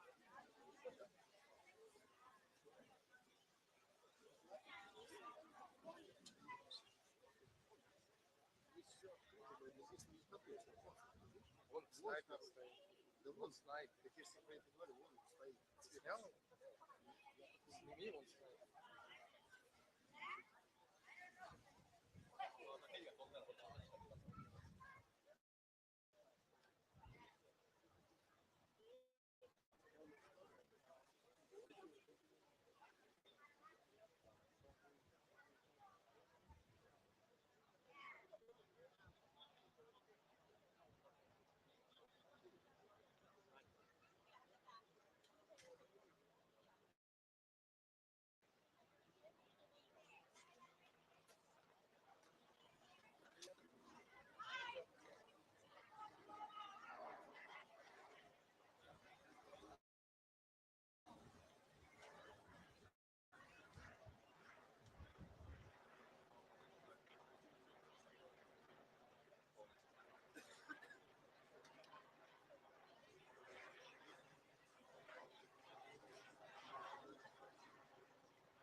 to the states, as you know.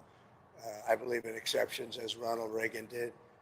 And we did a great job. We did something that they've wanted to do for 52 years.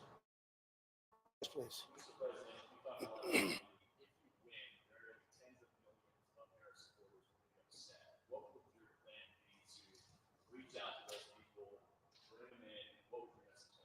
Well, it'll be just that. We want to bring everybody in. We want to be very inclusive, and we will be very inclusive. We have a great country, but we have a country that's in trouble. It's in big trouble in many ways, and we have to straighten it out. We have crime is through the roof. We have people pouring through our borders that are not 13,000 people convicted of murder. We don't need this in our country. We have enough difficulty. We don't need that. So people saw that, and it just seems that the conservatives are voting very powerfully. Just finish it up. No, I feel confident. I have, we went in with lead today, and it looks like Republicans have shown up in force. So we'll see how it turns out. But it seems that they have really shown up in force. I just got a call from Dan Patrick in Texas. He said they've never seen anything like it. It's been very good.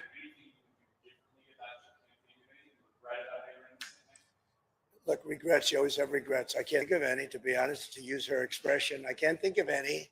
I ran a great campaign. I think it was maybe the best of the three.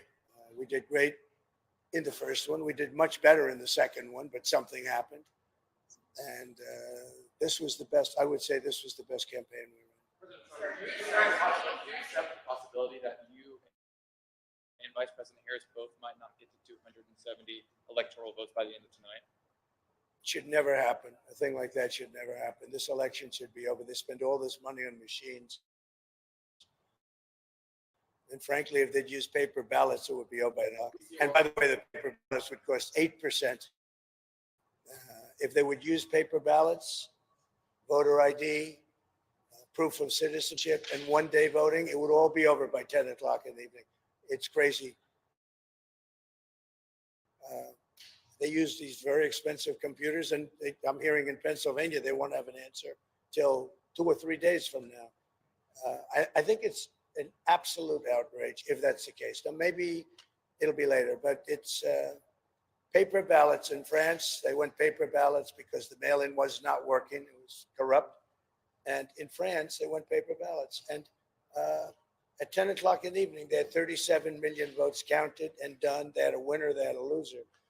And in this country, I mean, I'm just hearing that in certain states, it's going to be a long time, and it won't even be close. It won't even be that close. They say, I'm going to win the state, but it's going to take a long time to certify it. Could you see a world where you don't declare victory tonight? Yeah, I mean, I'm hearing the same things that you're hearing. I'm hearing states where I'm up by a lot, but they won't have a final number for a long time. Watching the results and so forth. So we're going to have a very special group of people, many of whom you know, and they'll be at Mar-a-Lago. In addition, we'll have 4,000 or 5,000 people at the convention center.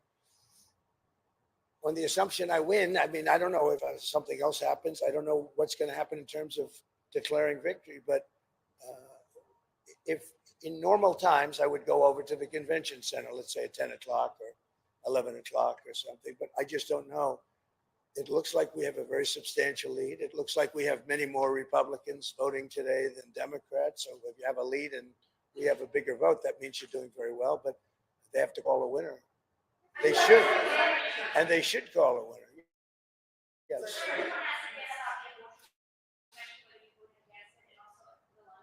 Just stop talking about that. Go ahead. Oh, I don't know. I was honored to get Joe Rogan last night. I mean, Joe Rogan's a big deal. He's a very respected person. And I must tell you, Megyn was fantastic. She got up and said some things that were really pretty amazing. But before that, I just think we ran a good campaign. I had good policy.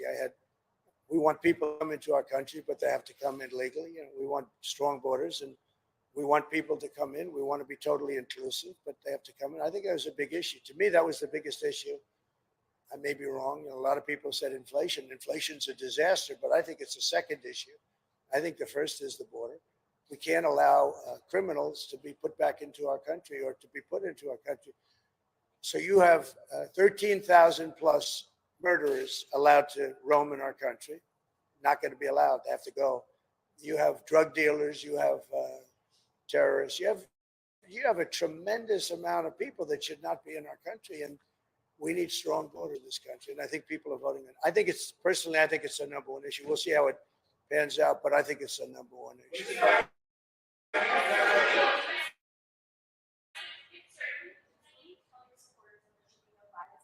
I don't have to tell them that. I don't have to tell them that there'll be no violence. Of course, there'll be no violence. My supporters are not violent people. I don't have to tell them that. And I certainly don't want any violence, but I certainly don't have to tell. These are great people. These are people that believe in no violence. Unlike your question, you believe in violence.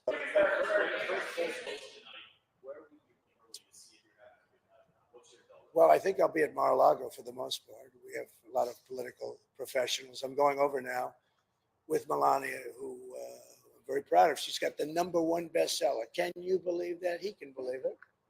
But so we're very proud of the job she's done with that. The book is #1. But we're going to go over to the office in West Palm, and we're going to say hello to the workers. They've worked very hard. I think so. I mean, I hear we're doing very well there in Georgia. I hear we're doing very well. I hear we're doing very well everywhere. Now, I may regret that statement, but I'm hearing that we're doing very well. Would you go louder?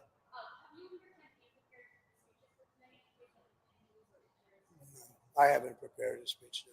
I did speeches last night, all day long, all night long. At 2 o'clock in the morning, we left. And, we did a lot of speeches. You can probably tell. No, I don't have to do that. You know, I'm not a Democrat. I'm able to make a speech on pretty quick notice. If I win, I know what I'm going to say, and I don't even want to think about the losing part. I like to actually just say it.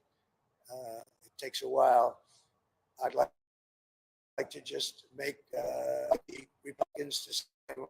Democrats like they can leave, but I'd like the Republicans to stay in line.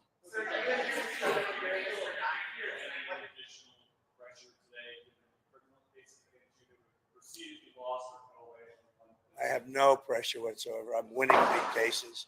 Those cases are all being won. The biggest case was the Florida case, and it's been won. I appreciate your nice question. No pressure whatsoever. For nine years. Regardless of what happens tonight, is this your last campaign? Are you done after this? Yeah, I would think so. I would think so. Sad and very fulfilled. I think we're going to have a very big victory today. Very good, thank you.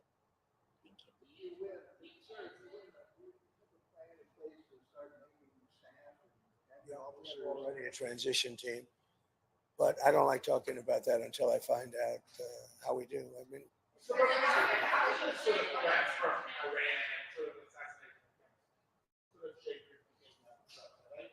well, it doesn't. Look, we're not looking to do damage to Iran, but they can't have a nuclear weapon. So, you know, my terms are very easy. They can't have a nuclear weapon.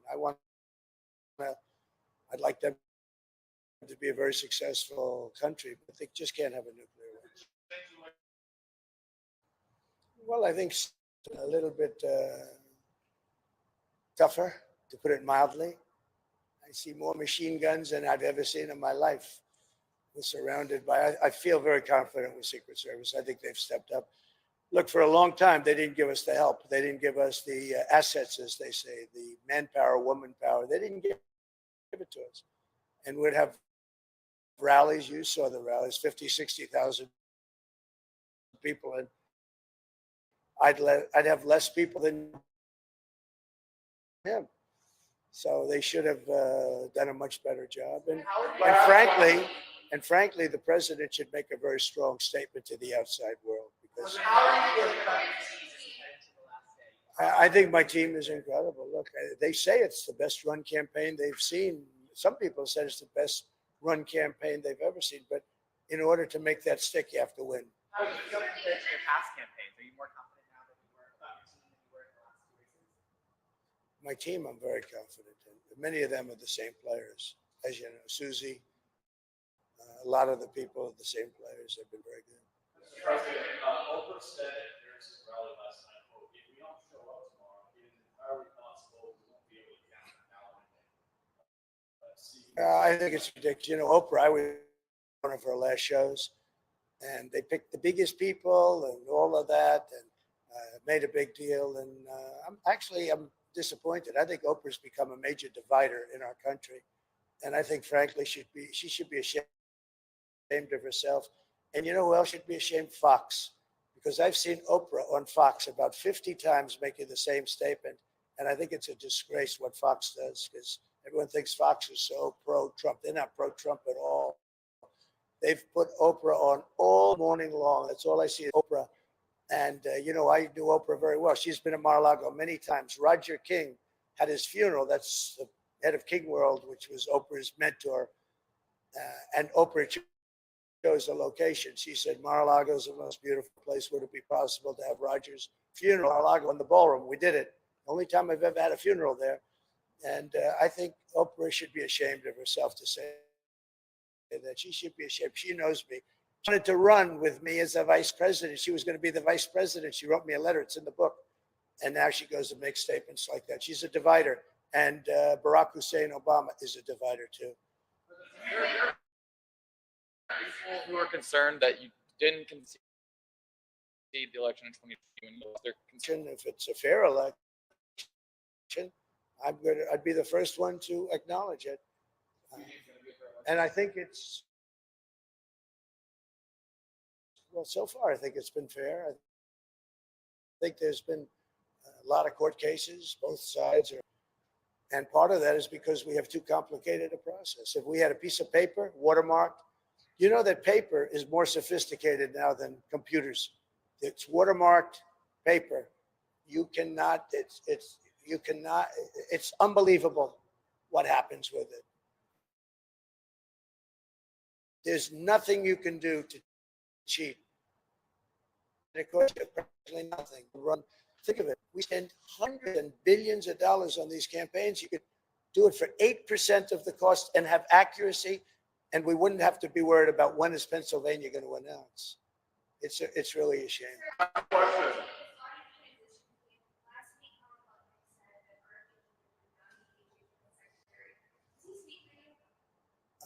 Well, he knows exactly what, but that's only based on what RFK told. I don't think RFK wanted that. You're talking about, let me tell you, he's a great guy, RFK, and he's going to do pretty much what he wants as far as I'm concerned. He wants health for women, for men, for children.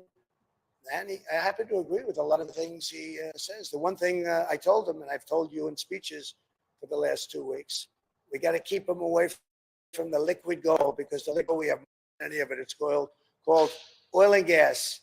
That one I'm going to handle. Well, I'd be honored to have him. I've spoken to Howard about that. Well, if you think of it, he came in third, in running for president, right? He ran a very good race. He had obstacles. The Democrats just really unfairly put obstacles up. And Henson Kennedy left the Democrat Party for the Republicans. Now, he's a very smart guy. He's a very caring guy. He's very popular, too. We get up and introduce him. The place goes well. Love having him. And you know who else we love having? Elon. He's been great. And everybody, look, everybody. Getting Joe Rogan last night and Megyn Kelly. This is very inclusive. This is a movement. This is the greatest political movement in the history of our country. And even you people, and some of you are fair sometimes, but it's the greatest movement in the history of our country. And I've made that statement 1,000 times. It has never been challenged. It is the greatest movement, and we're going to make America great again. Thank you all very much. Thank you. Thank you. Nice to see you.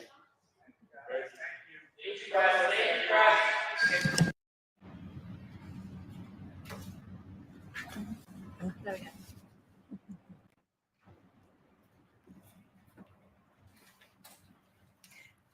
It is 5 o'clock. I'm watching. This is the NewsHour live from Washington as America heads to the polls, including, as you saw there, Donald Trump. It is a historic presidential election which remains too close to call between Trump and Harris. Well, in the past few minutes, Donald Trump has been speaking to reporters as he voted in Palm Beach in Florida. No, I feel very confident. I have felt, we went in with a very big lead today, and it looks like Republicans have shown up in force. We've already had the first official result from the small town of Dixville Notch in New Hampshire, both candidates securing 3 votes each. But it could take a matter of days before we get a full picture on how the rest of the United States has voted and who the next occupant of the White House will be. We will bring you all the key moments of Election Day.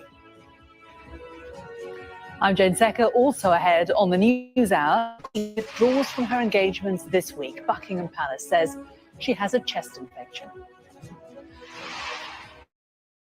And the father of Sarah Sheriff gives evidence in her murder trial, claiming he tried to prevent her death.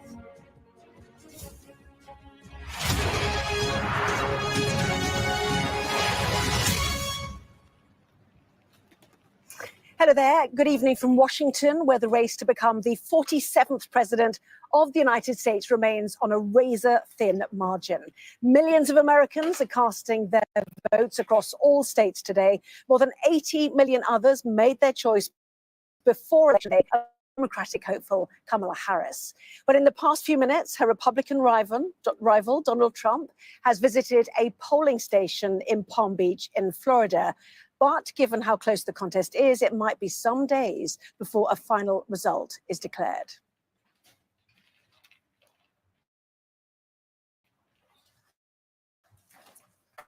Well, this report comes from our international affairs editor, Dominic Waghorn. A fitting finale to what's been the craziest, most over-the-top US election anyone can remember. And at the small township of Dixville Notch, population 6, the first to declare a count, a fitting result too. 3 for Kamala Harris, and 3 for Donald Trump. In a country split right down the middle. Whatever the outcome, this election makes history. Either Kamala Harris becomes the first woman to take the White House, or after his extraordinary comeback, Donald Trump becomes the first convicted felon to do so. He cast his vote in person, joining the millions of other Americans pouring into schools, town halls and polling stations to do the same. And the closest contest in living memory. Both campaigns need to get out their vote like never before. The former president tweeting this, lined... Well, we will duck out of that momentarily. We will return to it. But let's head now to Prince William in South Africa. Needed about this crisis. While these international